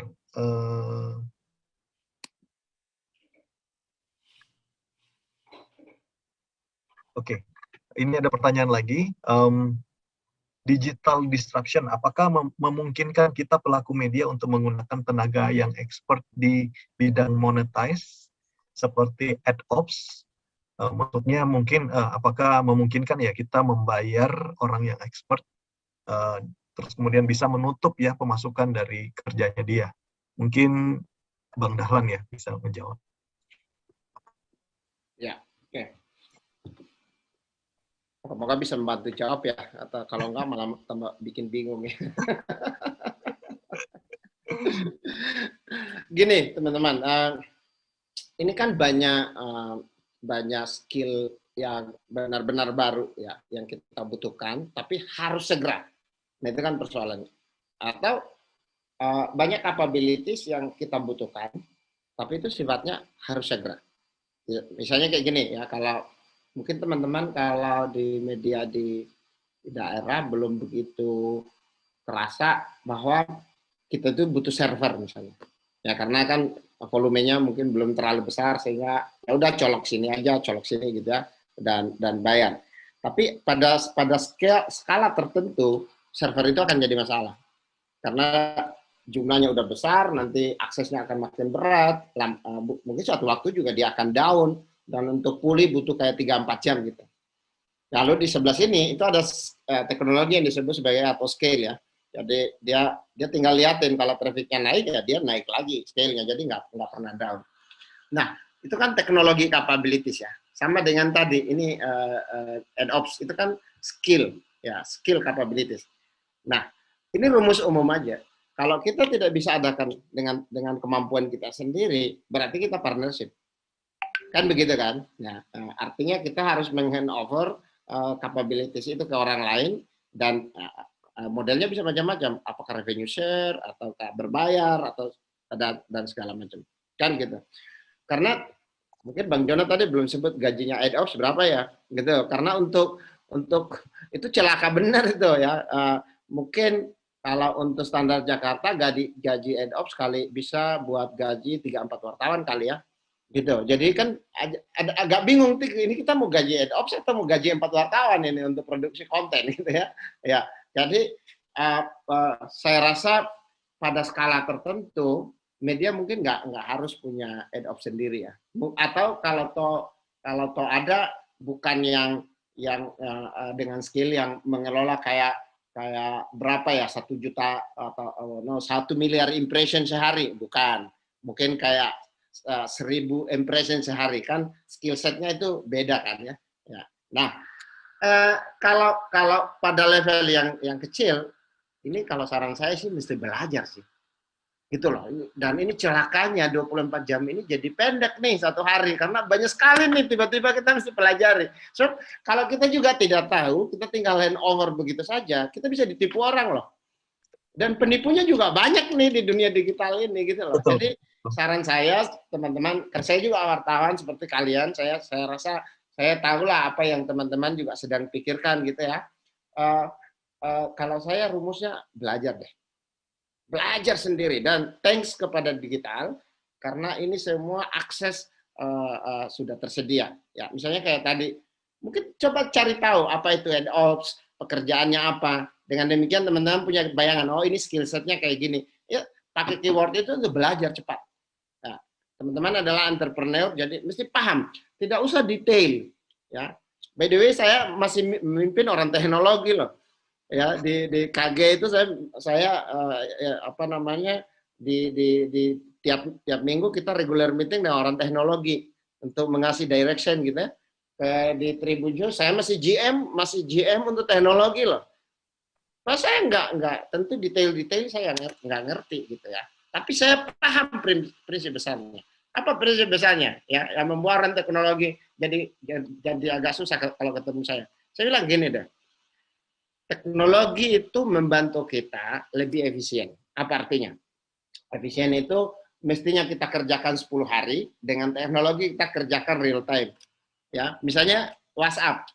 Itu kan kalau nggak ada WhatsApp kan kita harus naik PT-PT itu kemana-mana. Ada begini, ada begini, ada begini. Coba, ini ada Edi Sumardi nih, baru aja nikah nih. Coba kalau nggak ada teknologi itu, kan ngantar undangan aja bisa sebulan tuh. Jadi teknologi membuat lebih efisien. Ya kan? Oke. Kemudian yang kedua, teknologi membuat lebih efektif. Itu prinsip paling sederhana. Artinya efektif apa? Kalau saya mau berbicara dengan Adi, ya saya betul-betul berbicara dengan Adi. Atau kalau bagaimana implementasi prinsip teknologi ini dalam advertising. Kalau saya mau pasang iklan untuk orang Makassar, usia 25-34, laki-laki, teknologi enabler, membantu kita untuk secara presisi menarget itu. Kan itu teknologi kan? Jadi teknologi membantu kita lebih efisien, membantu kita lebih efektif. Itu prinsip besar. Jadi kalau saya bilang begini, hey, saya tanya, kamu bayar server berapa sebulan? Ya, misalnya kayak 500 juta sebulan. Oh, oke. Coba bandingkan jumlah page view dengan jumlah biayanya. Kan ketemu tuh biaya per page view-nya kan. Terus saya bilang, bisa nggak kau kurangi by 25%? Nggak bisa, ya pekerjaanmu tuh cari tahu. Gimana caranya supaya bisa? Karena itu teknologi. Itu DNA-nya teknologi adalah membuat lebih murah. Kan gitu kan?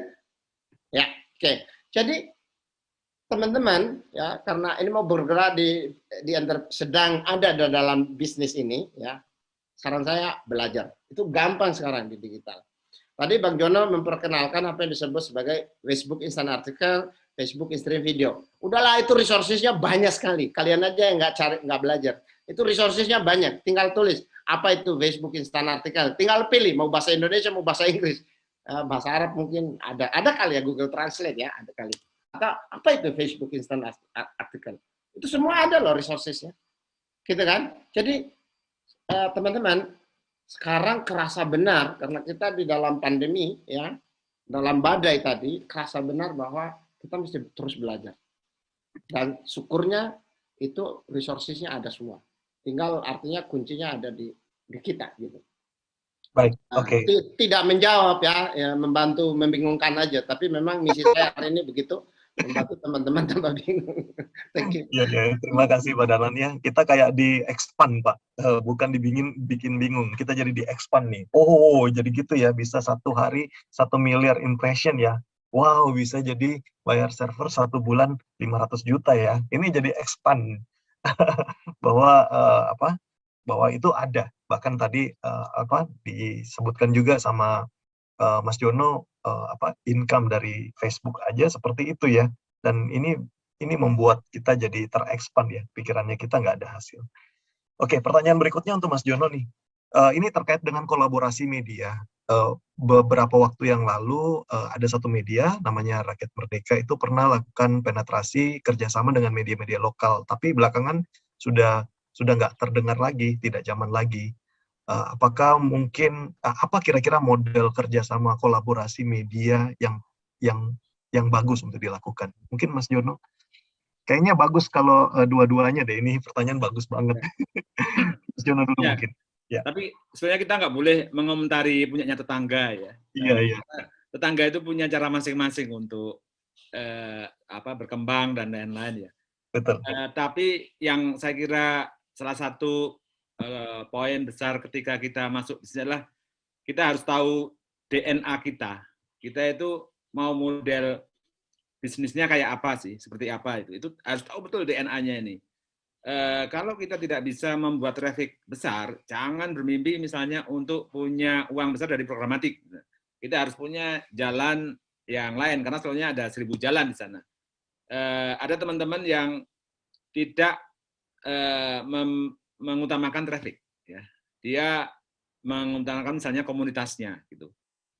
Artinya dia tahu audien dia siapa. Ini saya kira yang justru harus dari awal kita harus tahu betul.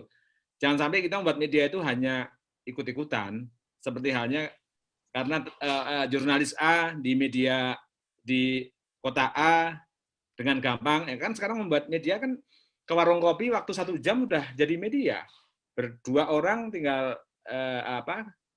browsing masuk konten sudah bisa. Dalam waktu sehari sudah bisa membuat sekian konten. Itu kan gampang. Tapi kita nggak tahu setelah diisi dan lain-lain, nggak tahu DNA-nya mau ngapain, itu yang berbahaya.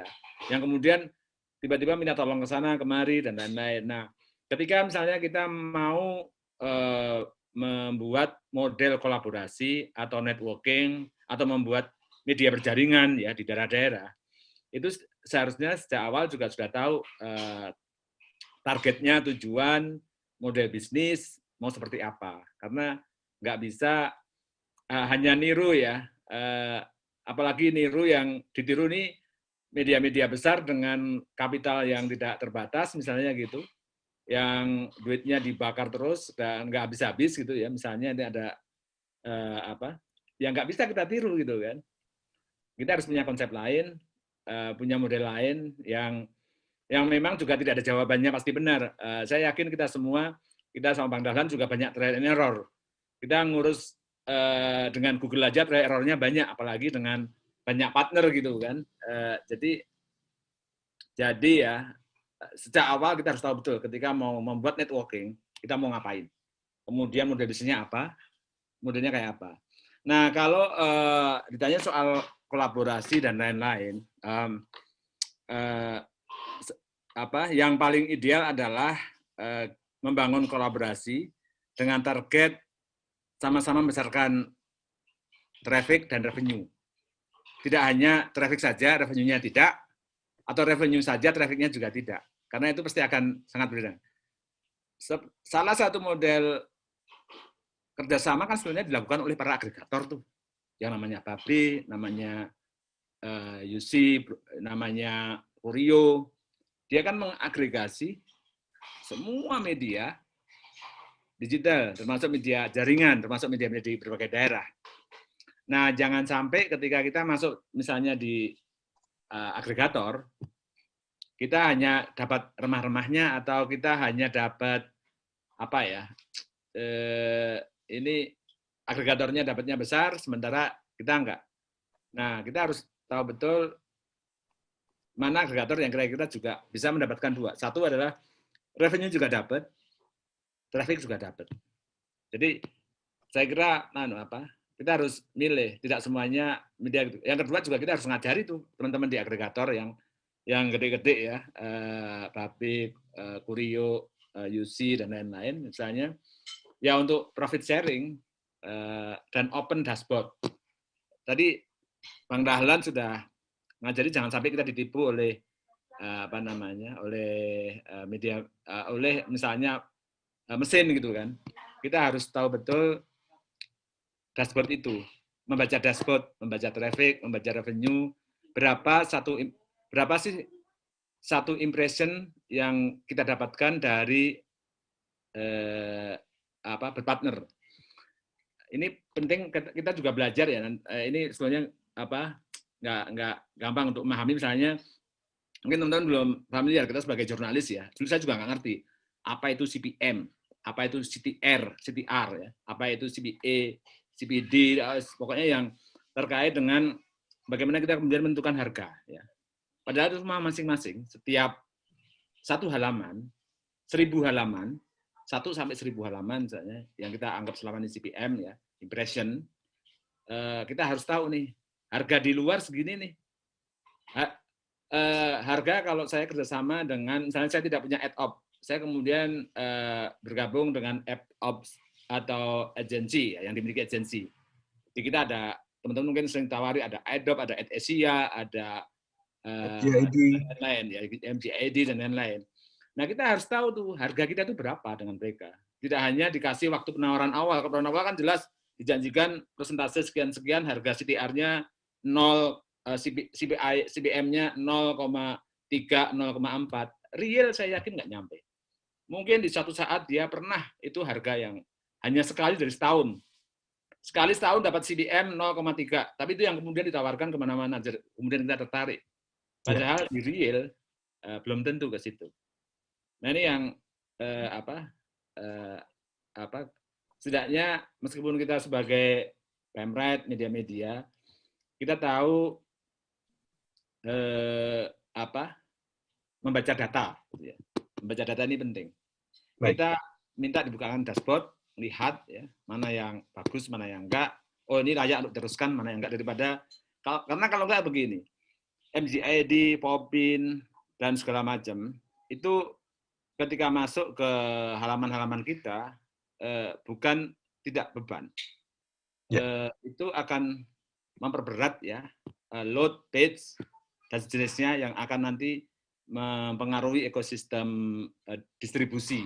Itu yang harus diingat juga, teman-teman.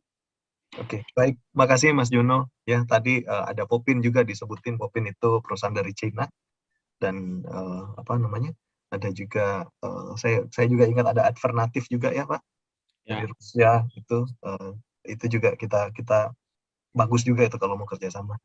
Oke, tapi terkait dengan kolaborasi tadi Pak, saya jadi ingat ya bahwa sekarang itu youtuber bukan hanya yang top, middle sampai mikro pun mereka bermain kolaborasi.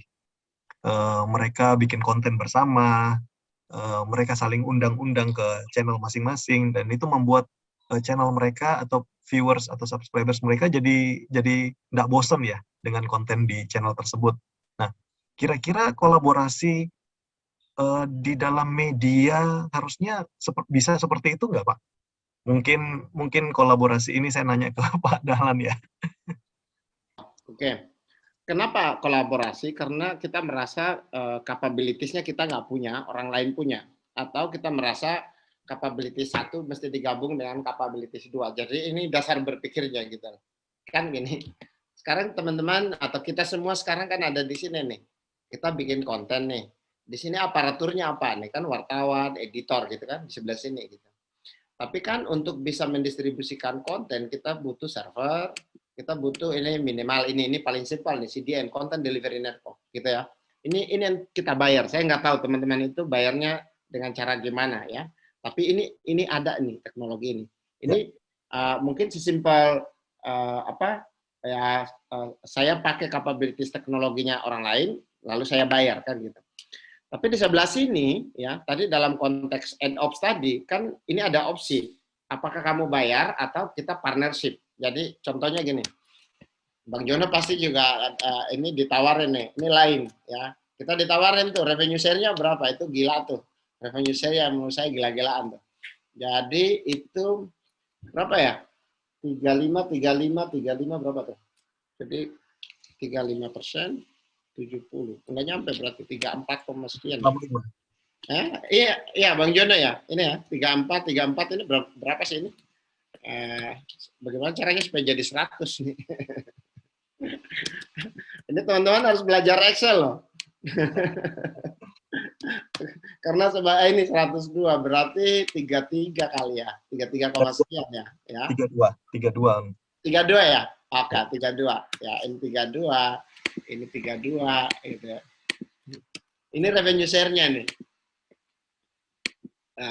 Teman-teman mungkin liatin konten publisher ada di Line Today. Berarti ada sisa, ada sedikit. Taruhlah 32 sekian persen lah ya. Sampai bulat 100%.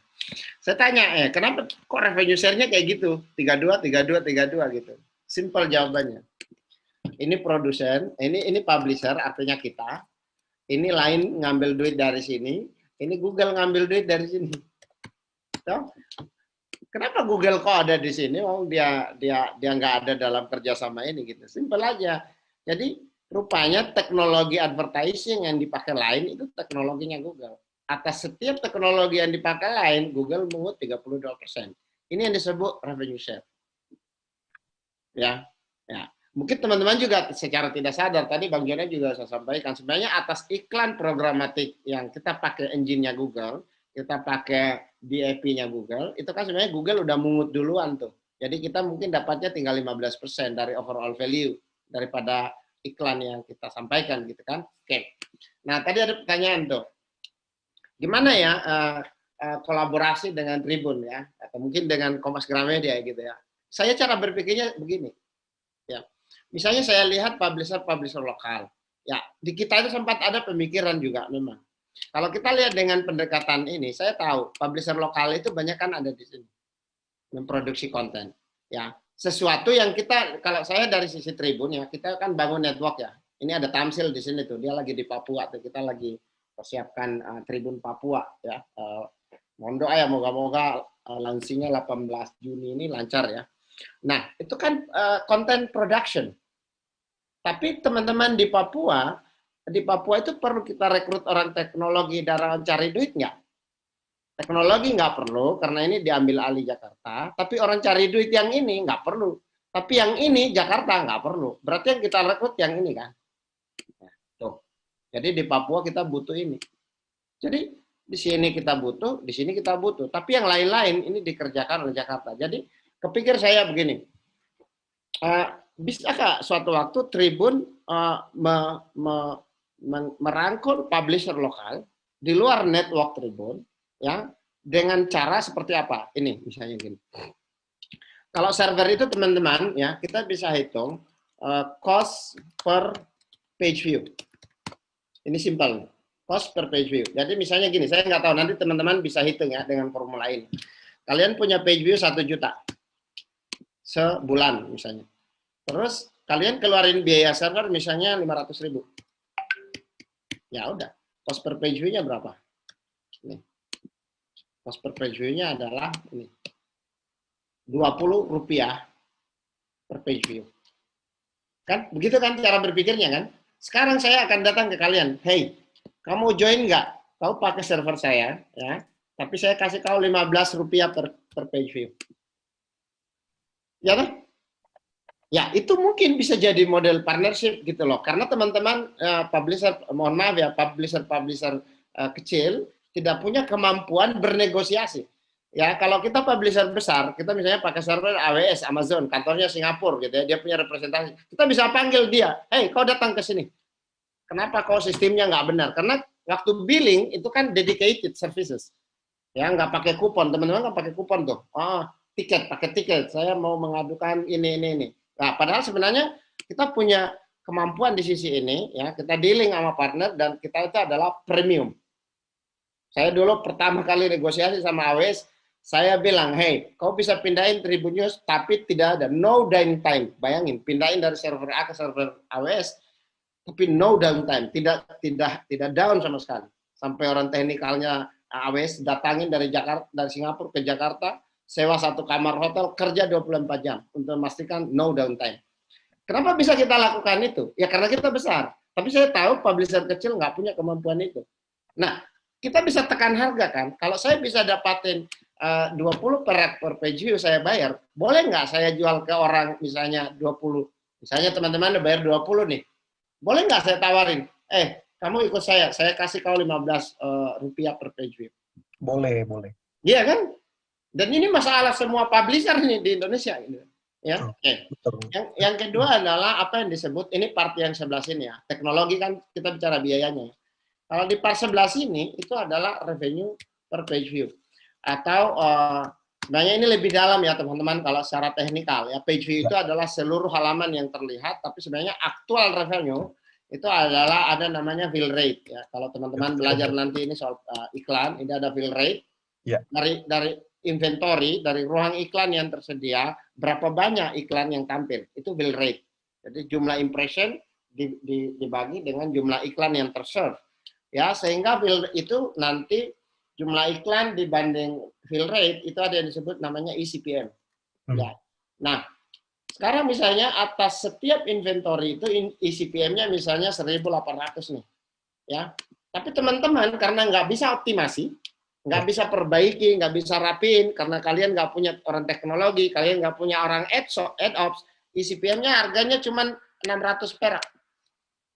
Misalnya, ini aktualnya. Sekarang saya datang ke teman-teman, bro, daripada kau jual eCPM-mu cuma 600, saya kasih kau 1.000 ya. Ya. Ya, masuk akal nggak? Masuk. Setiap eCPM itu ada selisih 400. Masuk akal? Tapi saya kan profit sebenarnya karena saya dapatnya 1.800, saya jualnya 1.000 gitu. Nah, itu sesuatu yang mungkin, teman-teman. Cuma saya lagi mikir nih karena Tuhan hanya ngasih kita waktu 24 jam ya sehari ya. Saya lagi mikir itu worth it nggak dikerjakan. Kan gitu, karena ini kan kita bisnismen gitu loh. Saya habiskan waktu 1 jam di sini, ini kan buang waktu banyak sekali, satu meeting hilang nih gara-gara ini. Kan tinggal tergantung motivasi kita itu mau ngapain gitu. Ya kalau saya terus terang ya, saya kalau asosiasi profesi, kalau itu wartawan, saya pasti luangkan waktu untuk datang. Kenapa? Karena saya punya komitmen untuk membangun ekosistem. Saya nggak minta duit loh, ya, dan memang itu nggak ada duitnya. Saya malah banyak ketipu tuh, ya, diajak jadi pembicara sini, minta rekening, nggak dibayar. Tahu-tahu larinya ke panitia. No issue, nggak ada isu bagi saya. Karena kalian nggak akan sanggup bayar saya kalau saya minta, gitu.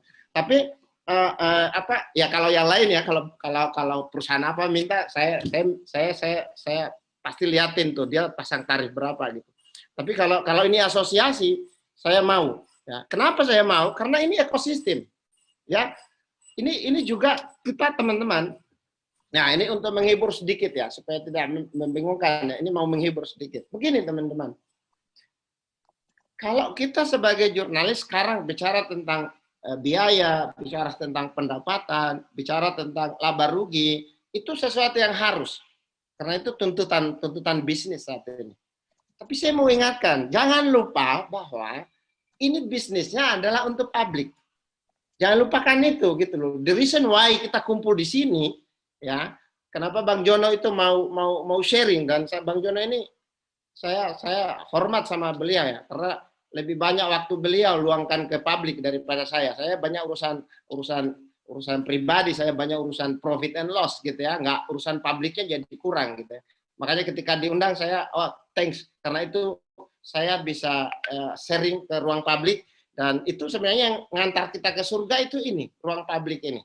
Profit and loss itu nggak ngantar kita ke surga, itu cuma menolong karyawan kita ya supaya bisa bekerja lebih baik, tapi moga-moga juga bisa ngantar kita ke surga. Tapi poin saya adalah ya, walaupun kita bicara ketika kita menghadapi tantangan, kita menghadapi masalah di teknologi, kita menghadapi masalah di monetisasi, tolong jangan lupakan bahwa kita media, kita wartawan.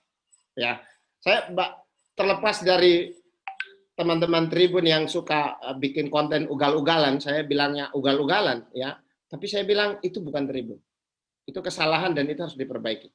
Ya, saya kemudian ketika memimpin di Gramedia Majalah, sekarang jadi Grid Network ya, saya bilang itu selama usianya Gramedia Majalah, jadi Nova, National Geographic, Bobo, tabloid otomotif, itu semua sebenarnya bukan media dalam pengertian kita saat ini. Ya, karena mereka bukan anggota PWI.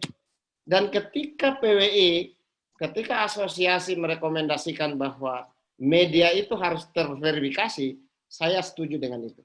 Karena itulah yang membedakan kita dengan influencer. Secara administrasi. Tapi secara semangat, kita berbeda dari influencer karena apa? Influencer bekerja karena dia dibayar, kita bekerja karena kita percaya bahwa kita mengabdi untuk publik. Itu bedanya. Jadi motivasi pertama kita adalah konten kita untuk publik. Dan kita cari cara monetisasi untuk konten yang mengabdi kepada publik. Tapi kalau influencer, beda loh. Buzzer, beda loh. Dia dibayar berapa, dia lakukan apa. Dan kita tidak dalam konteks itu. Kita media. Nah itu dia perbedaannya. Nah, jadi kalau misalnya dalam disruption ini kita gagal, kita tenggelam, moga-moga kita masuk surga. Gitu. Terima kasih. Thank you Pak Dahlan. Waduh, waktu udah berjalan sangat cepat ya. Kita harus berhenti 14 menit dari sekarang karena waktunya makan siang di Jakarta. Tapi masih ada banyak nih pertanyaan. Minta maaf kawan-kawan ya, karena pertanyaannya ini ada beberapa yang terkait dengan bisnis, terkait dengan topik kita, tapi juga ada beberapa yang terkait dengan redaksional ya. Minta maaf, saya hanya baca yang pertanyaan yang terkait dengan bisnis ya, karena hari ini topiknya adalah kita mau bisa recover dan juga bisa survive. Saya mohon kawan-kawan memaafkan ya. Mas ya, Adi, ini pertanyaannya Hamdi ya, Bang Hamdi ya, dari Teras Maluku, saya akan jawab. Karena ini menurut saya ini penting. Ya, Siap. ini tipikal pertanyaan teman-teman. Karena ini the lack of knowledge ya. Mohon maaf Hamdi ya, ini pasti ini masalahnya. Ini saya bacain pertanyaannya. Mas Jono, Pak Dahlan, minta petunjuk. Kami mau ajukan monetisasi partner Facebook karena Facebook sudah tawarkan ke kami. Tapi jujur, kami sedikit ragu. Ya, ini karena tidak tahu, gitu ya. Oke, itu bukan cuma Anda yang tidak tahu. Kita juga ketika ditawarin, kita juga tidak tahu. Sama, ya. Tapi saya rumusnya simpel aja, ya. Ini disruption, ini pandemi tidak boleh mengikat kerjasama untuk long term. Ya, Facebook hari ini masih oke, tapi mungkin tahun depan dia udah mati, tinggal Instagram. Kan gitu. Tidak akan ada yang kuat gitu ya. Kalau Anda lihat Detikcom 10 tahun lalu, Anda tidak akan pernah membayangkan ada media lain-lain selain Detikcom. Ya, sama kayak gitu ya. Jadi prinsipnya tidak ada yang kuat. Dan orang bisa hancur dalam cerita sehari semalam aja. Jadi kalau situasinya kayak begitu, teman-teman, jangan menutup diri. Kalau menurut saya, buka. Tapi karena kalian tidak bisa kendalikan, karena tidak tahu, mending buka supaya belajar. Tapi caranya, kerjasamanya setahun aja, atau 6 bulan aja. Kalau misalnya itu tidak bagus, kalian tinggalin. Kalau itu bagus, kalian lanjutin. Tapi kalau kalian tidak coba, kalian tidak akan pernah tahu. Dan saya beritahu, tidak ada yang bisa ngajarin kalian. Kenapa? Gini loh, saya lakukan kerjasama dengan Facebook, Tribun, dengan begitu banyak domain. Saya lakukan hal mungkin sukses dengan Tribun, tapi belum tentu sukses dengan kompas.com. Kenapa? Karena kompas.com itu cuma satu domain. Tribun News ada 50-60 domain. Jadi apa yang bagus di kompas.com belum tentu bagus di Tribun News. Itu saya belajar ya, saya kebetulan Chief Digital Officer BKG, saya liatin kompas.com, saya liatin Kompas TV, saya liatin Kontan, saya liatin Grid Network, di situ ada Bola Sport Network-nya, ada Grid Auto Network-nya, gitu ya. Dan saya kesimpulannya tidak ada pola yang sama. Jadi apa yang harus dilakukan dalam situasi seperti itu? Bung, ambil tantangan itu, pelajari, tapi jangan jangka panjang. Itu, karena selama kalian menutup diri, kalian tidak akan pernah belajar. Dan kalau kalian tidak belajar, ya ilmu begitu terus. Siap. Justru ini mesti banyak belajar. Baik. Kalau saya bilang bisnisnya, Bung, saya akan bilang, hey, kamu dapat berapa sekarang dari Facebook? Ya, sini saya kasih kau lebih besar. Gitu. Kalau saya sisi bisnisnya, gitu ya. Kalau Tuhan kasih waktu saya 48 jam sehari, saya akan kelola ini. Dan ini pasti akan lebih baik. Baik, terima kasih Bang Dahlan. Kalau butuh orang, saya ada waktu juga Bang, 24 jam. Banyak orang seperti kita loh, seperti sekarang teman-teman ini. Ada puluhan ribu orang di seluruh Indonesia yang punya masalah sama seperti teman-teman. Ya, betul. Ya, kalau mungkin saya pensiun lebih cepat, saya bekerja untuk LSM, untuk AMSI, mungkin ini pekerjaan saya. menolong semua publisher untuk punya capabilities yang bagus gitu ya. Loh kalau misalnya Tribun News butuh 50 website untuk sampai di level ini, kalau saya kumpulin 100.000 orang, jangan-jangan lebih besar dari Tribun News. Gitu kan? Jadi persoalannya itu apa? Belajar, Bung, belajar. Coba. Nggak ada ahli di sini, teman-teman. Nggak ada ahli, gitu ya. Baik, makasih Bang. Ya. Luar biasa ya, kita dipicu untuk belajar ya, pengusaha-pengusaha harus belajar kembali ya. Dan apa namanya, mungkin kalau semua media digabung jadi satu, kita nggak usah bayar gaji karyawan, enak ya Bang Dahlan. Langsung cuannya ya. Itu Bang Jono langsung mikir ya, gimana kalau Amsi aja yang ngelola ini semua media. Ayo Bang, ayo ikut Bang, karena menyelesaikan banyak masalah. Setuju kita. Kita tuh sama Bang Dahlan tuh ya, jadi reporter cetak online awal-awal gitu ya. Kemudian sekarang ngelola bisnis itu trial and error-nya itu luar biasa. Artinya kita semua ya, yang belajar bisnis ini ya, atau belajar digital ini, kalau kita hanya stuck di 5 tahun lalu gitu, atau 6 tahun lalu yang polanya berubah. Ini karena pola bisnis di digital ini kan tidak tiap tahun berubah, bisa tiap hari, tiap minggu, ya, tiap bulan itu ada perubahan. Dan itu yang menurut saya membuat kita dinamis nih, belajar terus ya, update terus. Karena yang kita update tidak hanya satu platform nih. Platform Google hari ini kabarnya mau mengubah atau pekan ini mengubah soal page experience misalnya kan. Kita harus belajar lagi nih ya. Facebook mengubah soal relevan konten ya. Kita belajar lagi ya. Belum lagi nanti di bisnisnya TikTok sudah mulai masuk ya, dengan pola-pola yang baru lagi. Nah ini jadi saya setuju Bang Dahlan ya. Kita melayani satu platform aja sudah kelimpungan ya. Apalagi ini yang kita layani banyak sekali platform. Untuk untuk terus berkembang, artinya kita punya banyak kesempatan lah ya untuk makanya kita harus saling sharing. Musuh kita itu saya kira bukan sesama media ya, justru kita yang sekarang musuh terberatnya adalah di platform global, platform digital global ya. Itu yang saya kira iklan kita hampir tadi kan sekian persen sudah masuk di sana semua ya. Nah kalau kita tidak bisa mengimbangi ya kita makin berat ininya ke depan. Jadi saya setuju Bang Dahlan ya. Banyak sekali yang harus kita selalu update. Hari ini kita ngomong soal ini, kita pertemuan lagi nanti di 2-3 bulan ke depan sudah bisa beda lagi ini bahasanya. Oke, baik. Terima kasih Bang Jono, makasih Bang Dahlan. Mungkin sebagai penutup ya, kawan-kawan semuanya, saya tahu kita ini bukan cuma ada di Makassar, tapi juga ada yang di Papua, ada juga yang di Kalimantan tadi ya. Semoga diskusi kita siang hari ini bisa bermanfaat.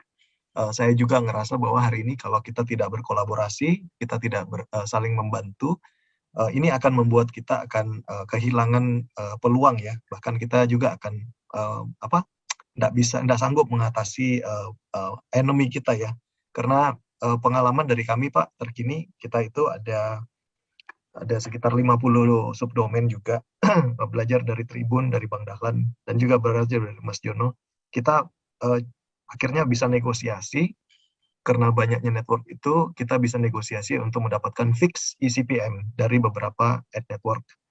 Yang tadi Bang Dahlan bilang Bang Jono bilang 0,3 dolar per CPM, per eCPM. Kita akhirnya bisa dapat, bahkan mereka bisa bagi prepaid, bayar di depan seperti AdNow itu bisa bayar di depan, MJID bisa bayar di depan juga. Tapi betul ya yang Bang Dahlan bilang, jangan panjang-panjang kontraknya, jangan panjang-panjang, karena kita harus bisa buka ruang untuk negosiasi lagi, atau mungkin ada ad network lain yang mau nawar lebih mahal. Jadi ya, Bang Adi, saya tambung sedikit. Saya kebetulan lagi negosiasi nih, MJID kan pakai nih KG. Tapi ada Tabula, ada Popin kan. Saya lagi negosiasi. Tabula itu pingin sekali tuh gantiin MJID. Dan kalau KG masukin Tabula atau MJID, seluruh ekosistem berubah. Ya. Itu loh. Jadi makanya tidak ada yang kuat tuh. Tidak, ini Tabula udah ngemis-ngemis sama saya, terus Popin ngemis-ngemis. Saya bilang enggak, kasih saya perhitungan revenue-mu. Kalau perhitungan revenue-mu lebih baik, oke, kita jalan gitu. Tapi saya mau bilang, kalau sekarang memang betul, sekarang MGID di atas angin nih. Tapi kalau KG itu berubah, ya akan banyak yang berubah juga gitu. Apalagi kalau saya gandeng Mas Jono suara, ya itu banyak yang berubah itu. Jadi terus belajar, terus belajar. Ini nggak ada yang permanen, nggak ada yang permanen. Hari ini misalnya KG berubah, ya MGID bisa rontok tuh. Ya sekian persen, tidak total rontoknya sekian persen gitu. Tapi maksudku explore semua, explore. Jangan berhenti berubah, karena digital ini bisa sukses overnight, tapi bisa hancur overnight. Baik. Wow. Nah, itu challenge-nya, ambil opportunity ini. Iya. Itu terus bergerak. Mungkin gini lah gambarannya, teman-teman. Apa yang saya temukan dalam 10 tahun di digital, kayak gini. Kalian jalan di gunung, es, ya dingin sekali, maka kalau kalian diam, kalian membeku. Betul. Tapi kalau kalian bergerak, kalian mungkin mati, tapi ada opportunity untuk hidup. Betul. Nah, itu situasi kita hari ini. Wow. Oke ya, kawan-kawan, terima kasih Bang Dahlan ya. Kita kepingin tuh Bang, ada satu inisiasi dari para tokoh-tokoh pengusaha media kita untuk bisa merangkul ya dalam hal negosiasi dengan ad network, karena mereka sebenarnya kita sebenarnya bukan musuhan ya. Kalau saya ngelihat dulu kita rebutan pembaca media cetak dulu ya, rebutan kita rebutan pembaca media cetak, karena kalau mereka mau baca mereka harus beli. Nggak mungkin kan dia beli satu media beritanya sama dengan media lain, beli semua media kan nggak mungkin. Tapi kalau di dunia online dia nggak usah beli berita dan dia baca semua media. Jadi kita ini bukan saingan. Menurut saya ya, kita ini bukan saingan. Jadi sesama media kita ini justru bisa dimainin sama perusahaan digital ya. Ya, bisa gini deh. Sorry, saya Yap. nggak sabaran nih ngomong ya. Gini, co-competition. Ada ruang kita berkolaborasi, ada ruang kita berkompetisi. Dalam konteks berlomba-lomba menyajikan berita terbaik untuk masyarakat, mari kita berkompetisi. Tapi dalam konteks berpartner untuk menekan server, biaya server, dalam konteks berkolaborasi untuk mendapatkan negosiasi, deal yang lebih baik dengan partner, lakukan. Karena itu tidak mengurangi apapun. Yes. Justru membuat teman-teman makin kuat. Jadi menurut saya, kalian lihatin satu-satu. Di part mana kita berkompetisi, di part mana kita berkolaborasi. Itu yang saya sebut frenemy. Kadang-kadang kita berteman, kadang-kadang kita musuhan. Tapi jangan musuhan terus. Tapi juga jangan berteman terus. Itulah cara kita dengan Google gitu. Google itu kadang-kadang teman, tapi kadang-kadang dia musuh. Ya kan? Gitu. Betul. Jadi coba mungkin publisher, mungkin salah satu rekomendasi ya, teman-teman publisher, lihatin di area mana kalian bisa berkolaborasi. Kalau menurut saya misalnya server ya server kalian bisa kolaborasi, lihatin total kebutuhan server kalian berapa, lalu datang ke pengelola server, hey, kau bayar saya terlalu mahal, saya mau turun begini, kalau enggak saya pindah, karena alternatifnya banyak. Oke. Karena misalnya MGID, kau kasih saya terlalu murah nih, Bang Jono, kamu kasihnya mahal banget, saya mau standarnya Bang Jono. Kalau enggak, saya pindah nih ke Popin, saya pindah ke Tabula. Karena sama, Popin, Tabula, MGID, itu sama bisnisnya. Jadi kalian punya alternatif. Nah, oke. Saya rasa ini kesimpulan diskusi kita hari ini. Ya. Baik, ya di closing yang luar biasa. Pak, satu pertanyaan terakhir. Kemarin itu sempat ada kegiatan yang membuat internet lambat. Karena Open IEX di Jakarta itu jadi dari Telkom itu lambat. Boleh tahu nggak? Kami pun ngalamin itu ya, karena VPS kami ada di Jakarta. Kita pikir bisa dekat dengan traffic, tapi ternyata mengalami keterlambatan. Tapi nggak tahu kalau AWS, mungkin gimana ya Pak, server yang bagus? Ini jualan nih, nggak tahu Bang Jono nih. Mestinya AMSI itu Bang Jono, koordinasikan anggotanya, terus negosiasi dengan itu supaya teman-teman publisher bisa dapat biaya server lebih murah. Itu Iya, bisa. Persis, ya. Ya, poinnya di kita kan sekarang ada 3 server, 4 CDN yang banyak dipakai ya.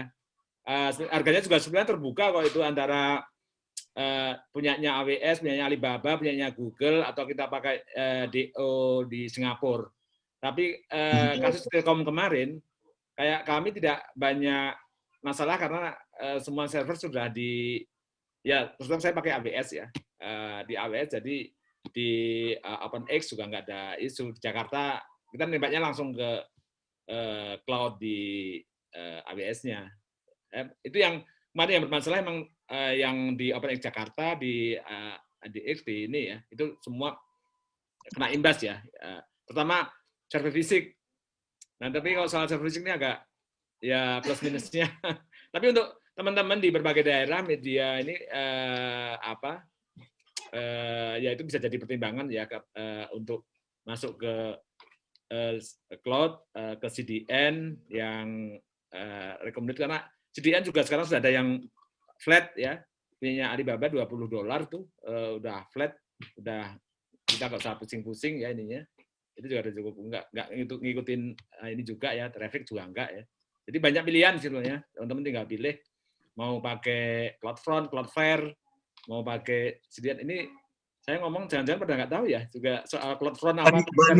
Bani CDN.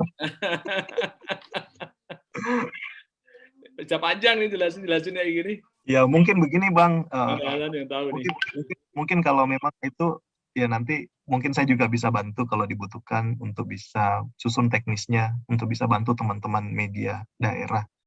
Jadi nanti mungkin tentang server, CDN, dan lain-lain itu mungkin ada kita bikinkan AMSI paketnya ya untuk teman-teman AMSI ya. Paling tidak mereka waktu berjuang itu hasilnya maksimal dengan usaha yang mereka lakukan. Tidak terganggu dengan yang begini-begini. Oke Pak, mungkin satu dua kalimat closing statement dari Bang Dahlan dulu boleh ya. Terus terakhir dengan Bang Jono ya. Bang Jono dulu lah, beliau kan senior lah. Bang Jono yang ini, justru kita senior yang duluan, junior yang duluan. Ya, junior. Ya, poinnya kalau tadi ini satu, bisnis di digital ini tidak linear tapi ekosistem. Ini yang harus sudah. Jadi ekosistem lah yang harus jadi tumpuan. Mungkin yang terlihat adalah platform berita, tapi jangan melihat hanya ansik di berita yang muncul, tapi apa yang bisa ditarik dari news yang kita bangun, ekosistemnya. Di situ ada isu video turunannya banyak, kemudian ke programming turunannya banyak, semua itu ada turunannya. Dan itu yang harus kita pelajari. Tiap hari berubah, tidak ada yang tetap. Ya. Saya kira yang paling penting adalah itu, belajar. Saya setuju dengan Bang Dahlan ya, belajar, dan belajar. Saya juga belajar terus ini. Makanya saya merasa sekarang masih Gen Z nih, bukan lagi milenial udah saya tinggal. Sekarang saya malah Gen Z atau Gen Z ya, mungkin Gen Z kali ya. Karena belajar saya ke teman-teman yang baru-baru, belajar saya ke teman-teman yang masih kuliah, masih sekolah, melihat game dan lain-lain ya untuk mengetahui karakter pembaca kita. Saya itu aja sih. Oke, thank you. Silakan Bang Dahlan. Ya, entrepreneur itu kan membangun strategi, gitu loh. Nah, itu teman-teman kan entrepreneur semua ini, bukan cuma orang nulis berita ya. Gini, visi itu adalah cara kita melihat persoalan. Itu visi sebenarnya. Ya, cara kita melihat persoalan, lalu dari cara kita melihat persoalan, kita itu mau menuju kemana. Apapun, kalau saya belajar, saya selalu mulai dari tanya dulu siapa kita kuat di mana. Karena kadang-kadang orang lain itu bagus, tapi untuk menuju menjadi orang lain, itu kita butuh energi yang sangat besar. Tapi menjadi diri sendiri, energinya nggak ada. Karena kita sudah jadi diri sendiri itu. Pertanyaannya adalah, pada diri sendiri itu, kita mau menuju kemana? Ini sebenarnya prinsip dasar ya.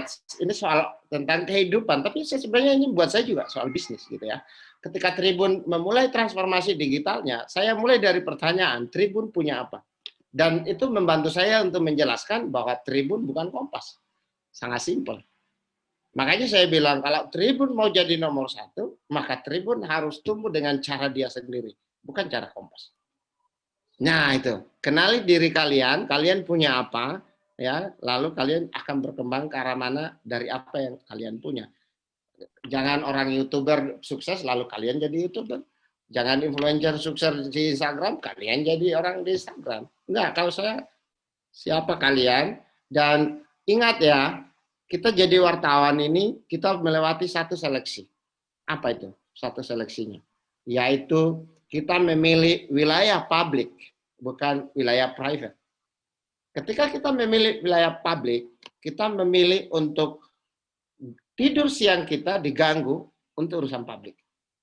Jadi kalau orang sudah lulus jadi wartawan, ini pertama-tama yang dia lulusin. Mengatasi urusan pribadinya untuk urusan yang lebih besar. Kan begitu kan? Nah, kenapa kita gelisah hari ini? Karena orang-orang yang peduli kepada wilayah publik ini sedang terancam pendapatannya. Sementara orang-orang yang mengurus urusan pribadinya, untuk makan dia, untuk lifestyle dia, sekarang lagi punya panggung. Dan kalian bisa membayangkan masyarakat yang akan dinominasi oleh orang-orang yang tidak peduli pada wilayah publik. Siapa yang akan urus publik? Itulah kenapa saya selalu cinta pada pekerjaan ini.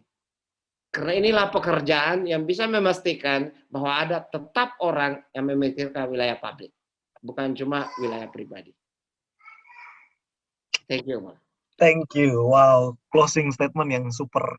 Oke, terima kasih kawan-kawan. Saya kembalikan waktu dan tempat kepada Koko Hendra yang ganteng. Silakan. Duh, terfreeze ya. Termute. Ya, mute.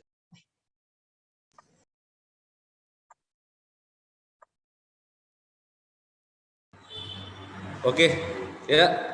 Monitor Pak Di, jelas ya, kedengaran. Ya, luar biasa sekali pemaparan dari dua senior kita ini. Materinya ini advance banget ini. Terus terang saja, Pak Dahlan, Mas Jono, ini momentum yang sangat bagus sekali sebenarnya. Ini kalau teman-teman betul-betul pahami, saya pikir persoalan-persoalan di pandemi ini bukan lagi alasan kita menjadi batu sandungan, tetapi menjadi tantangan di mana kita bisa ambil cuan di tengah disrupsi kan.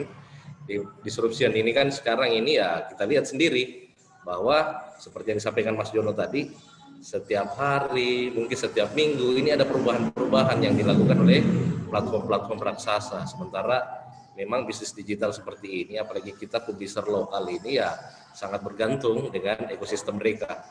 Nah ini luar biasa sekali Pak Dahlan, karena apa yang kami ingin rancang juga tahun ini kelihatannya sudah ada gambaran bagaimana kita akan merubah bisnis model, kemudian kita bangun bisnis plan ulang seperti apa. Saya pikir ini menarik sekali. Mungkin untuk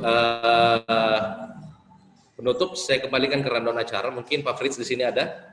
Mungkin bisa memberikan kita resume terkait dengan apa yang menjadi pembahasan kita pada hari ini. Silakan Pak Fritz. Oh, oke. Mungkin langsung aja kita tutup Pak Dia karena Pak Fritz lagi off.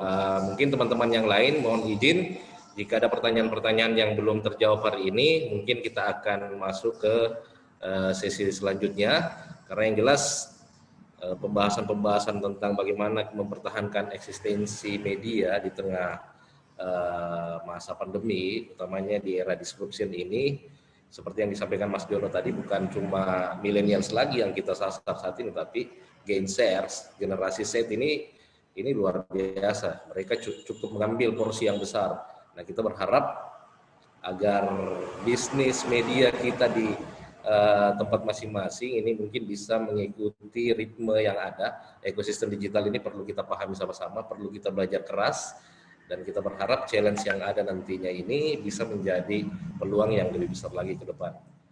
Ya, terima kasih buat seluruh peserta yang sudah hadir hari ini. Pak Adi, Pak Dahlan, Mas Jono, terima kasih. Luar biasa hari ini sudah memberikan kita gambaran tentang bagaimana kita menghadapi kondisi disruption di bisnis media cyber, utama kita publisher lokal. Ini sangat bermanfaat sekali.